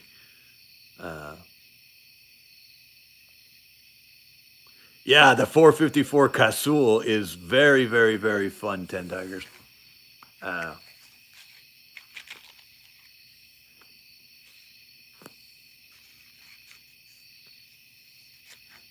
yes, Last Corporal Veteran. The Medusa is a very interesting revolver. Uh, the knock on the Medusa is that it's not very accurate, allegedly. Okay, Buddy Bear's telling us that the government sold $24 billion worth of bonds this weekend. So what it sounds like is they had to buy $7 billion worth of their own bonds. So we had a $24 billion auction. Sounds like probably 17 billion of it got bought, and then the Federal Reserve, how did that work? So I think the Federal Reserve issues the bonds, and then the Treasury has to buy the ones that don't sell on the open market, I think is what it means.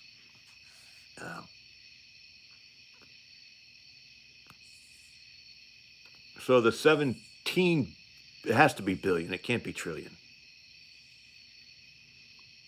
Did he say trillion? Yeah, 24 billion. So whoever said 7 trillion earlier probably meant 7 billion. Oh, I don't know. I'm speculating. But so I think once we dig at to the bottom of it, what we'll find out is there was a $24 billion bond auction. Okay, so 7 trillion is the amount that of debt that the government holds in bonds.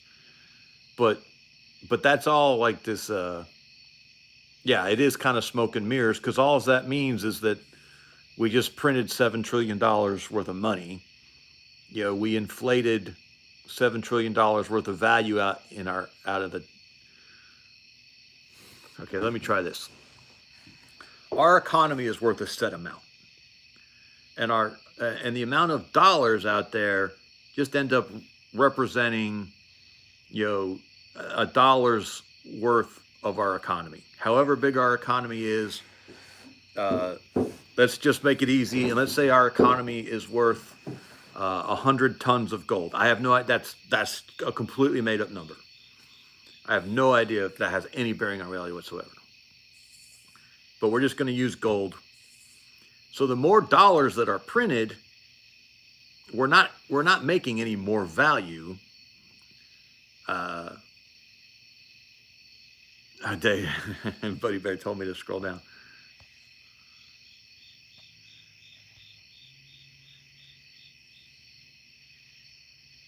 Oh, I missed something, Buddy Bear. I'm sorry.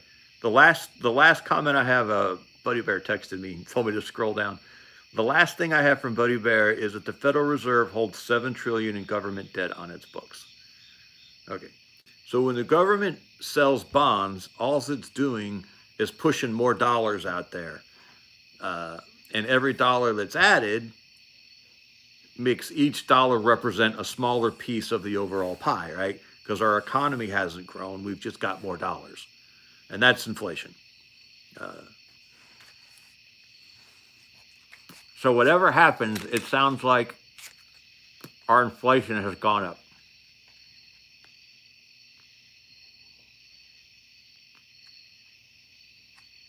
Okay, what's this? Anyone ever hear of using red, green, or blue light to prevent attracting night bugs to the door or your windows of your house while still lighting up the porch and yard? I'm a big believer in red light. Not for any like really weird reasons. It just doesn't wreck your night vision. If you use red light, you don't have to wait for your night vision to readjust. Whereas if you use white light, your night vision is wrecked for like 30 minutes. It takes like 30 minutes for your night vision to come back after you've exposed it to white light. It's one of the reasons why I'm against the use of white lights on firearms. Because if you need a light, that means you're in a low light situation. That means you need your night vision. And white light wrecks it. Yeah, that would be easy to test.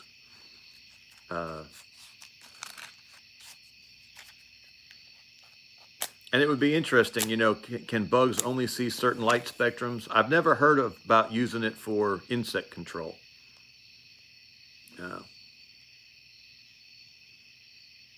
The night vision drives me dizzy.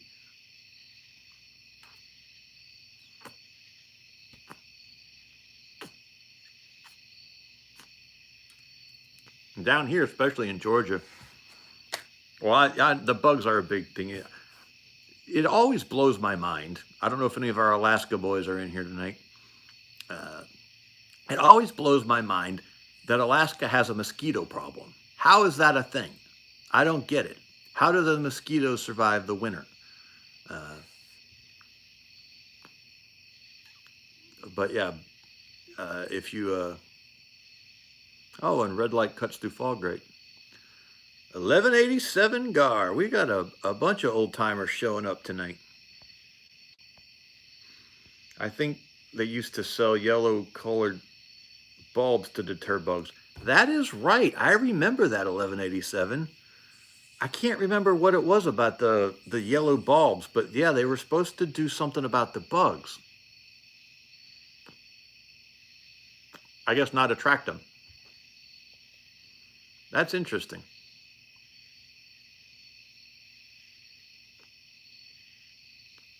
Yeah, but it's also very cold, as Corporal Veteran.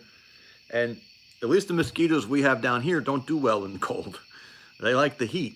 So, and I'm sure Alaska gets hot, you know, at the appropriate times. But it just seems like they would have less of a... There's a light bulb conspiracy too.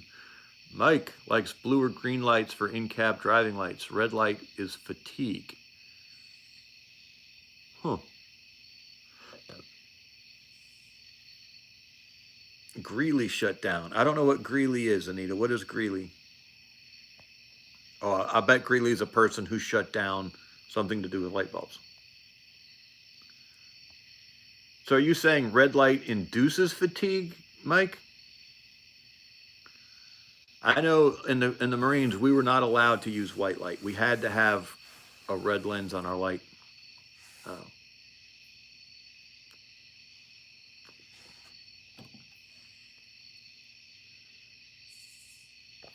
I do have solar panels, Tentigers. I've got a really nice solar panel set up that I don't utilize as much as I should. But I really like it. A couple times we've lost power. And it can't run, I mean, I have a nice setup, but I can't run the whole house off of it. But what I can run is the refrigerator and the deep freezer. And I can run the refrigerator and the deep freezer, except like at the deepest part of winter, sometimes I can't run them.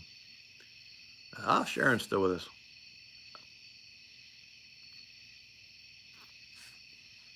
And of course, in the winter, the deepest part of winter, you know, the refrigerator and the freezer are a little superfluous. Anyway, So I really like my solar panels. I need to upgrade it a little bit. I have two extra ones that aren't set up. The man who did the system for me said I needed them as spares, uh, but I think I'd like to get them wired up and maybe even add okay, yeah, red lights induce fatigue. That's interesting. Uh, and produce a little bit more power. AI. AI and 5G have both been so disappointing.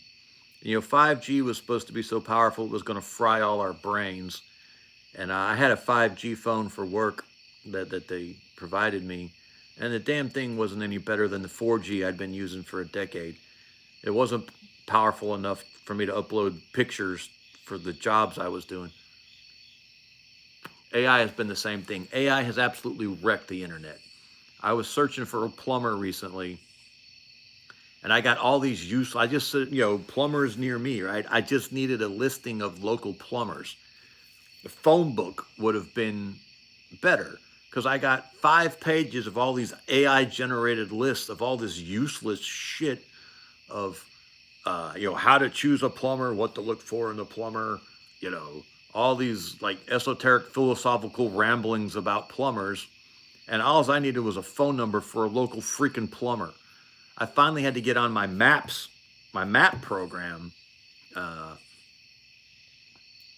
and just look up plumbers on my maps program. And that was the only way I was able to find a damn phone number for a plumber. What good is AI if I can't look up local businesses? I'm thinking about trying to go find a phone book from the phone company or something. AI is useless. It has wrecked the internet. Uh,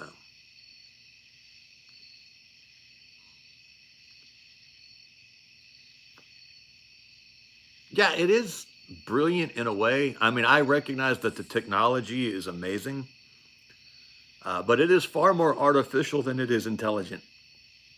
Uh, and it is not, so far, it has not provided me any useful. Now, I don't use like the Chat GPT and all that. Uh, oh yeah, I'm sure no one has their phone numbers in phone books anymore. I'm sure, Dean. Uh,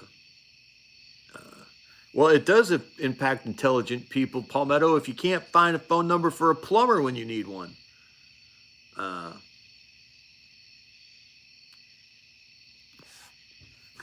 literally, it took me like 2 hours to try to find a phone number for a plumber. Uh, yeah, Matthew says he asks AI questions all the time that answers incorrectly. So I'm in part of this online community. It's actually the one where I uh, uh, encountered Dr. Murray, who I'm sure has caught on to more fruitful things. Uh, but yeah, but Isaac, I needed someone to pump out a septic tank. Uh, wow, where was I? This online community has experimented with a chat bot to comb through all of our. We've got just a decade and a half of forums where we've discussed all this stuff over the years, and so they fed it into this chat bot, and the chat bot's supposed to be able to kind of pick through all the information for you and these give you succinct answers. And I played around with it for an afternoon, and some of it was interesting. I would ask it some stuff, and it would come up with some good answers, and it would even respond to my objections.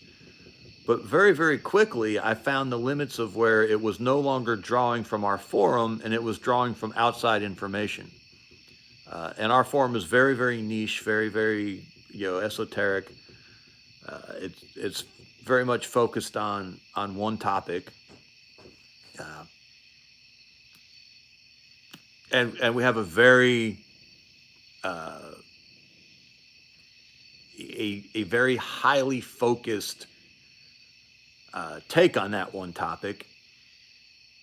And it was very clear that the AI chatbot was drawing in information from outside of our information base that we had fed it. So to me, it suddenly became useless because it was corrupting our information, for lack of a better word, database, and was just coming up with wrong answers to questions that were very, very important to us and were settled. So to me, it was a way to insert falsehood into an ideologically pure environment.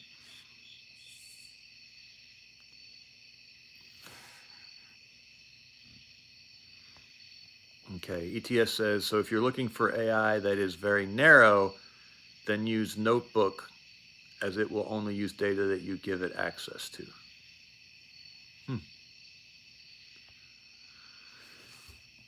Well, I'm a Luddite, and I like to pretend like I can ignore the world as it changes around me. I don't know that we're going to be able to ignore AI.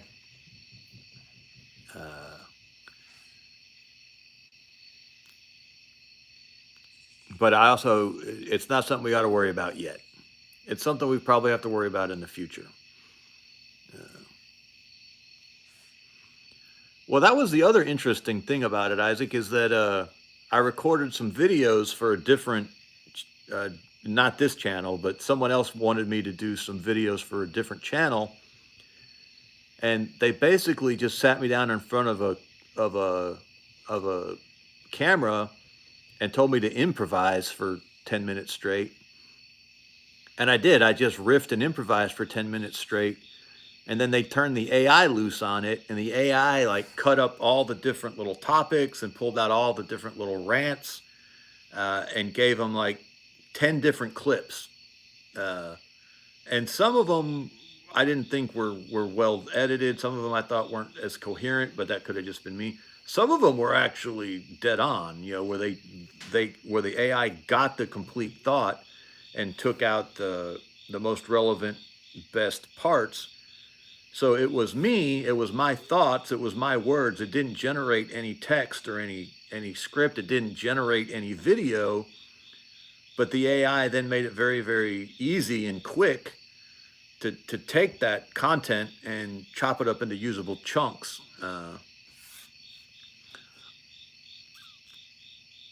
So I think, like most things, it could definitely be a tool. It's just like Elon's Neuralink, and I think I've said this before. I'm sorry if I'm boring you, man. Neuralink, Elon loves Elon. Let me try that again. Elon Musk has this thing he's working on where he wants to insert a chip into your brain, and he wants to restore function to damaged brains. I can't remember exactly what it is he's trying to fix. And I'm okay with that. I'm okay with using that technology to restore something that is not as it's supposed to be, or to facilitate proper function.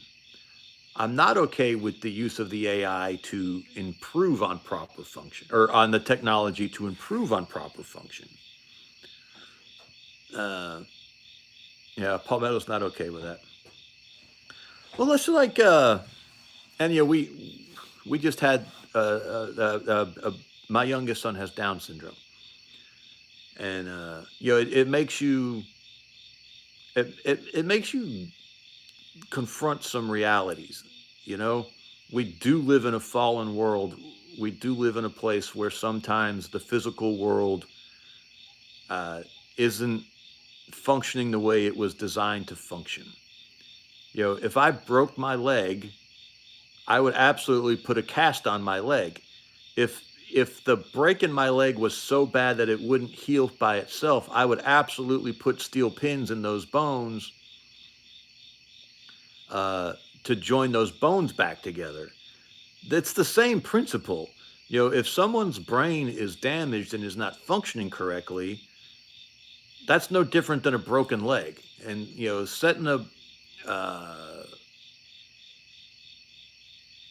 a broken leg is not a morally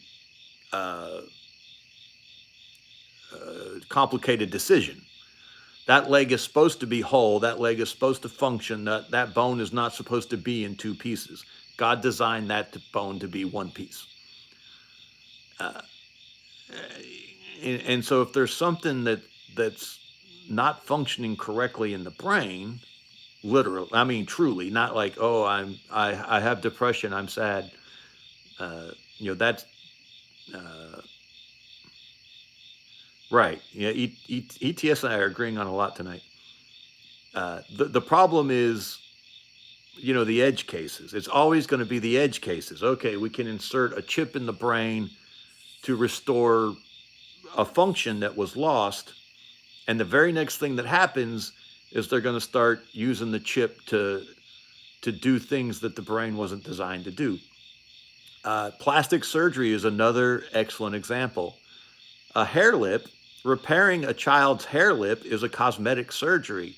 And it is absolutely one I am 100% on board with. I have no moral qualms with repairing a hair lip. The very next thing that happens, though, is that suddenly we got women getting, well, not just women now, because it never stops. It always is, always going. Now we got, we're injecting collagen in lips to plump them up. The legitimate, humane use of that technology to fix things that are not correct. Palmetto has an autistic son that has a partial cleft. We always end up corrupting it and taking it too far,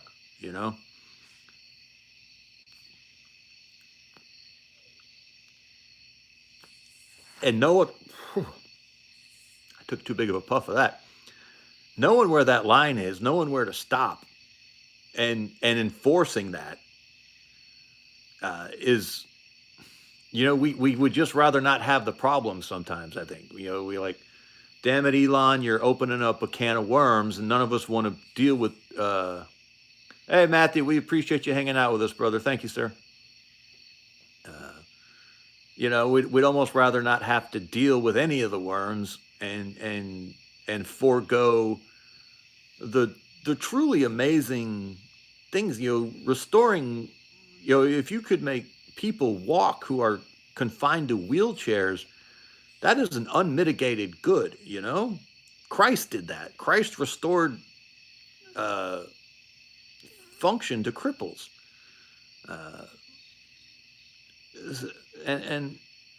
But again, are we going to start playing God with this stuff? Oh, we can we can make someone with a damaged spine be able to get out of his wheelchair, and the next thing you know, we're going to be trying to make some healthy person be able to jump a 10-story building. We're going to be trying to do the Superman thing.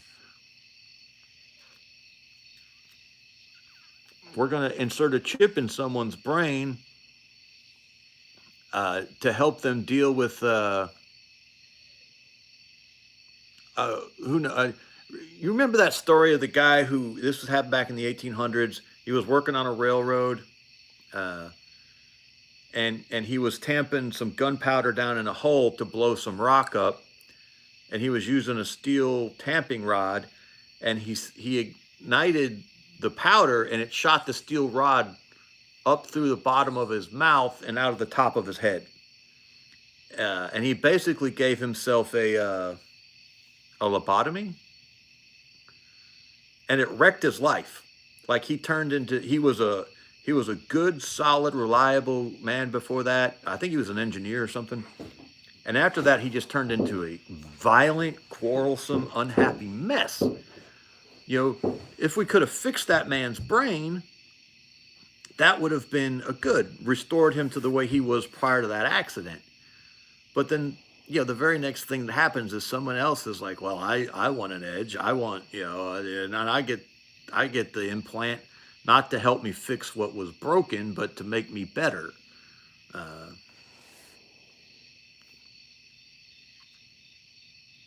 And now you're back to the Tower of Babel. Now you're trying to use the works of men to take over God's creation and try to make things better than God wanted them to be, which is not a thing. You're not going to be better than what God intended. What God intends is perfect. Uh,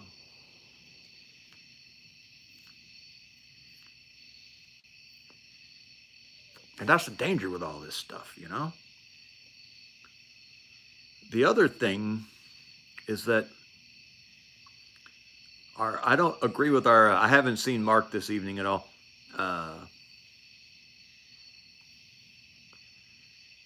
yeah, and then Jeopardy isn't fun anymore. You know, Palmetto, I, I, I don't know that I believe that. I believe that God will take your son's autism or my son's Down syndrome and he will use it to his glory. It will work to the good. But I don't know that I believe that he necessarily like willed that. I also don't think he necessarily didn't either. You know, Paul talks about having this some sort of physical ailment that's not identified. We assume it was a physical ailment. Uh, that Paul was asking God to heal, and God told him, "No, I'm not going to heal that." God wanted him to have that, whatever that challenge was. God wanted Paul to have that. God did will that. So yes, there are times when yes, I believe that God uh,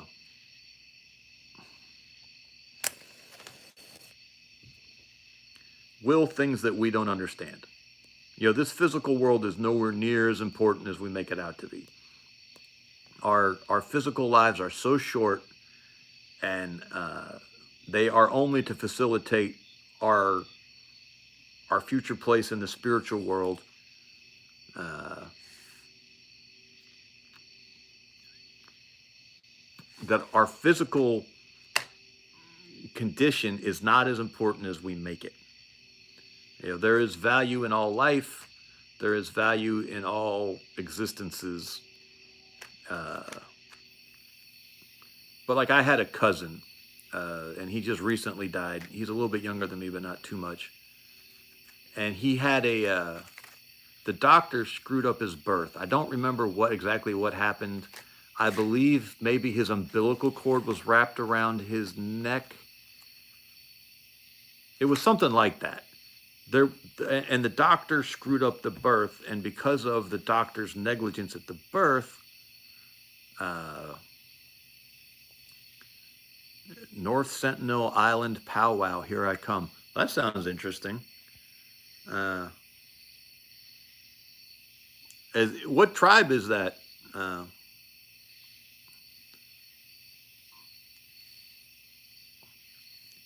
I don't believe God willed for my cousin to have that accident, or because he was severely disabled his whole life, severely. Uh, he had a valuable life. He contributed. Uh, oh, they're uncontacted. Oh, I see. So, uh, oh yeah, I know. And Job throws a monkey wrench in all of this. Yeah, God will absolutely put us in physical discomfort or even physical torment. He absolutely will. I absolutely. We can look at Paul and we can see it. You know, we can look at Shadrach, Meshach, and Abednego. God did probably willed for them to be thrown in that fiery furnace. Uh, that now he sustained them in it, but I see it in here. Uh, so yeah, I am not like some sort of prosperity gospel. God wants us to be healthy and well and happy. No, He absolutely will put our flesh in torment for His purposes. But I do not believe that every physical hardship is willed of God. I don't believe that. And I don't have a problem with us trying to restore things to a state that would be consistent with how God has demonstrated He intended them to be. You know, uh,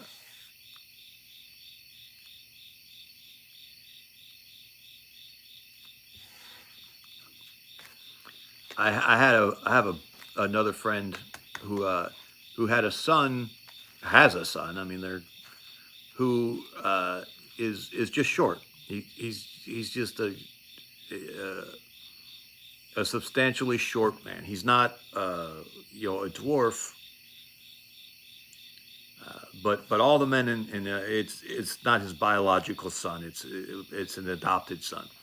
Uh, and all the men in the boy's family are remarkably short. We're talking like 5'2" to 5'4". Uh, and he was thinking about giving the boy growth hormones. Uh, Anything under 6 foot is short, and I wasn't okay with that. To me that, and I don't think they did it. I never heard the end of this story, but I don't think they did it. The boy ended up, he's like 5'5". He is a short man, but he's within the range of normal. Uh, that would be an intervention that I would say, no, I'm sorry, God knew that young man before he formed him. Uh, he should deal with that height that God appears to have uh, given him. At the same time, if someone came to me and their son had a giantism, like I think the tallest modern man who ever lived had a problem where he never stopped growing. His body didn't stop growing. He died at 22. I would have absolutely, and he was huge, but he was constantly breaking bones uh, uh, because of how he was. It was bad. It was not healthy. I would have absolutely supported some sort of intervention that would have capped his height, because his height was just uh, uh, it wasn't natural. It wasn't normal. It wasn't how God demonstrated He wanted men to be through all the rest of His creation. Uh, and it wasn't working, and the young man died, like I said, very very young, and he had kind of a rough life. Now he made the best of it. He had a valuable life. His life could have had impact and meaning. And even being such a short life, and even having a life filled with a lot of physical pain, it doesn't invalidate any of it. It doesn't mean that he was shortchanged or treated unfairly by God. But I just wouldn't have had a problem if someone had been able to intervene. This was prior to when they could have. Uh, so I don't know. All of this stuff is it's difficult. Uh, and complicates my worldview. I want everything to be simple and obvious. I want to be able to just go find a few proof text, find a few verses, apply it to the situation. Wham, bam. Thank you, ma'am. We're done, and we have an answer. And not everything is that simple. I believe my son with Down syndrome. Sharon likes being 5'1". Les likes you being 5'1" too, Sharon. Uh, I don't believe there's anything wrong with my son. Uh, if there was a cure for the Down syndrome, oh no, Palmetto, I like a tall girl. I like Sharon too, by the way. I'm not saying I don't like 5'1" girls either, Sharon. Oh, Sharon's not a girl, uh, but I do like a tall girl. Uh,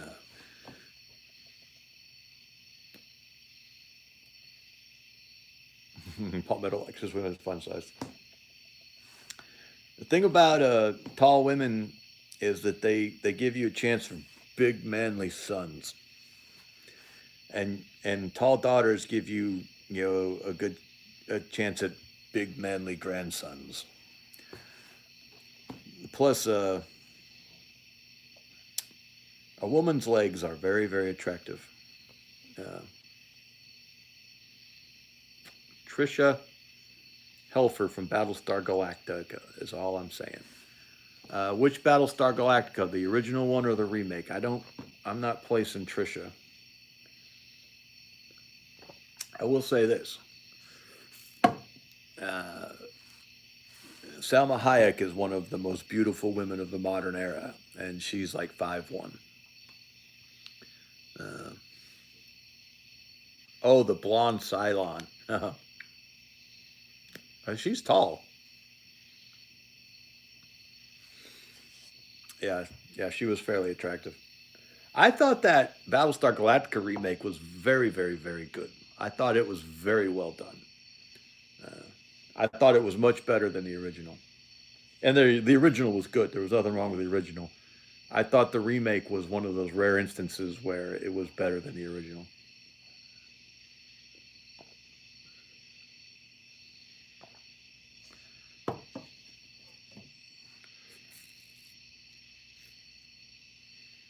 Palmetto's a foot taller than his wife.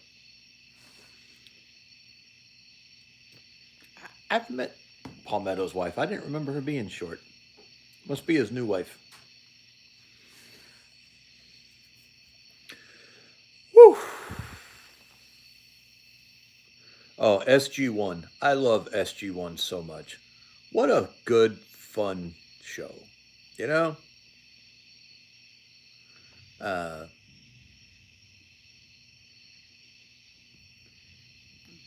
SG1 is just. Oh, season 5 is the best season, too, Isaac. Or was it season 6? It's one of the seasons. So there's a season where Daniel Jackson. Yeah, ETS says the tallest girl I ever dated was 6 foot, and she was just happy to be free to wear high heels and still be shorter than me. Uh, Mike likes a short woman. Yeah, TV was better in the old days. I just watched the Shaggy Dog with the kids last night, and they hadn't seen the younger kids hadn't seen it, and it was really good. It was just funny. It was fun. It was uplifting in a superficial sort of shallow way. Although I did see the beginnings of the fall though. The father was just a buffoon, a weakling, befuddled. Uh, oh, the black and white one, Isaac. I didn't see the Tim Allen one. I probably would have liked the Tim Allen one because I like Tim Allen. Uh, but no, it was the black and white one. There was also a remake, not a remake. There was a sequel called The Shaggy DA, and we watched that last night too. And it wasn't. It was still kind of cute, but it wasn't as good as the as the first one. And it should have been because it had Conway in it, and Tim Conway is hysterical. Uh, but yeah, even then, you saw the beginning of the rot of the feminism in there. The mother was sort of subtly ordering the dad around. The mother was competent. The father was a buffoon. The kids were pushing him around.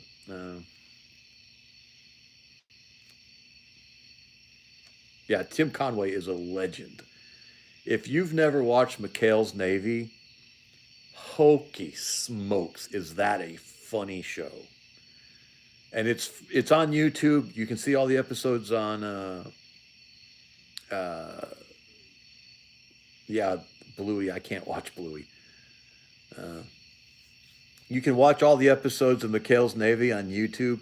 It's set in World War II. It was filmed right after World War II, and it's got Ernest Borgnine and Tim Conway in it, and it is just one of the funniest things you will ever see in your life. It is hysterical. Uh,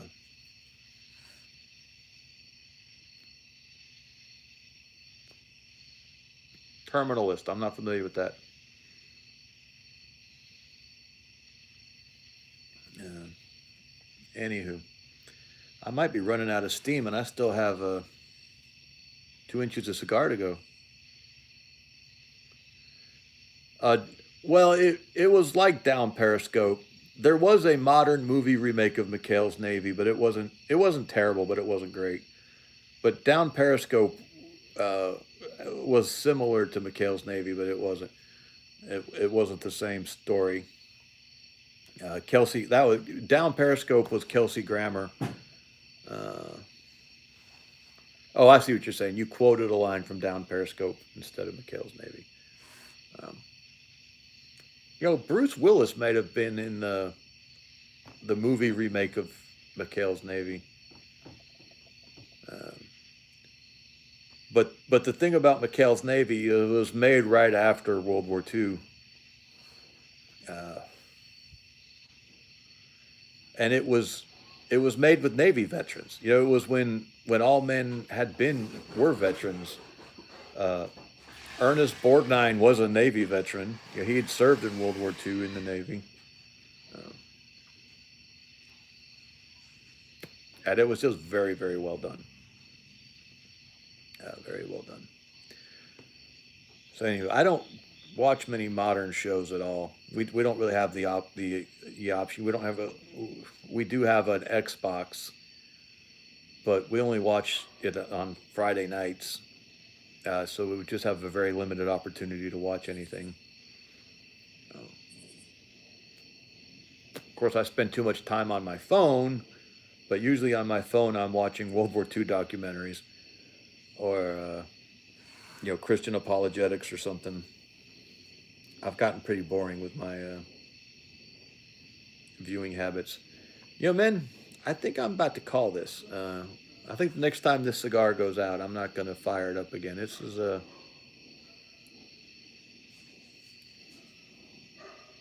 I've kind of hit the spot where I've enjoyed it as much as I'm going to enjoy it.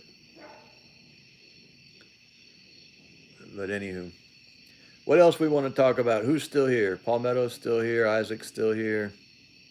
Mass Corporal Veteran's still here. I think ETS is still with us. Someone say something interesting.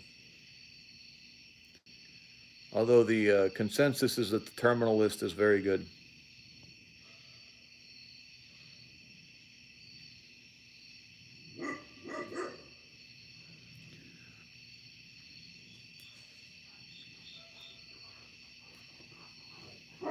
Something interesting. Look up Carol Burnett show, Tim Conway Elephant. So the Tim Conway Elephant sketch is pretty funny. Uh, all I have is racist jokes. Oh wow, Blondie is 60. Wow. Sharon is out. Sharon, we appreciate you, ma'am. Yeah, everyone's about to bail on us. Well, let's just call it then. Life's not worth living when Sharon's not around anyway. Uh, I appreciate you, men. Uh, enjoyed the chat as always. As always, y'all were far more interesting than I was. We got to see Dr. Murray. Yeah, we're all old and tired. Uh, Isaac's bugging out to watch Joel Webbin. Palmetto's out. I don't know if we'll have a live stream. Thank you, Buck. Good night, sir. I don't positive we'll have a live stream next weekend. We might. Sometimes I feel like I overdo it and then I'm not as interesting. And I feel like tonight I may have I might be a dry well for a while. I might have to go try to come up with some more interesting stuff.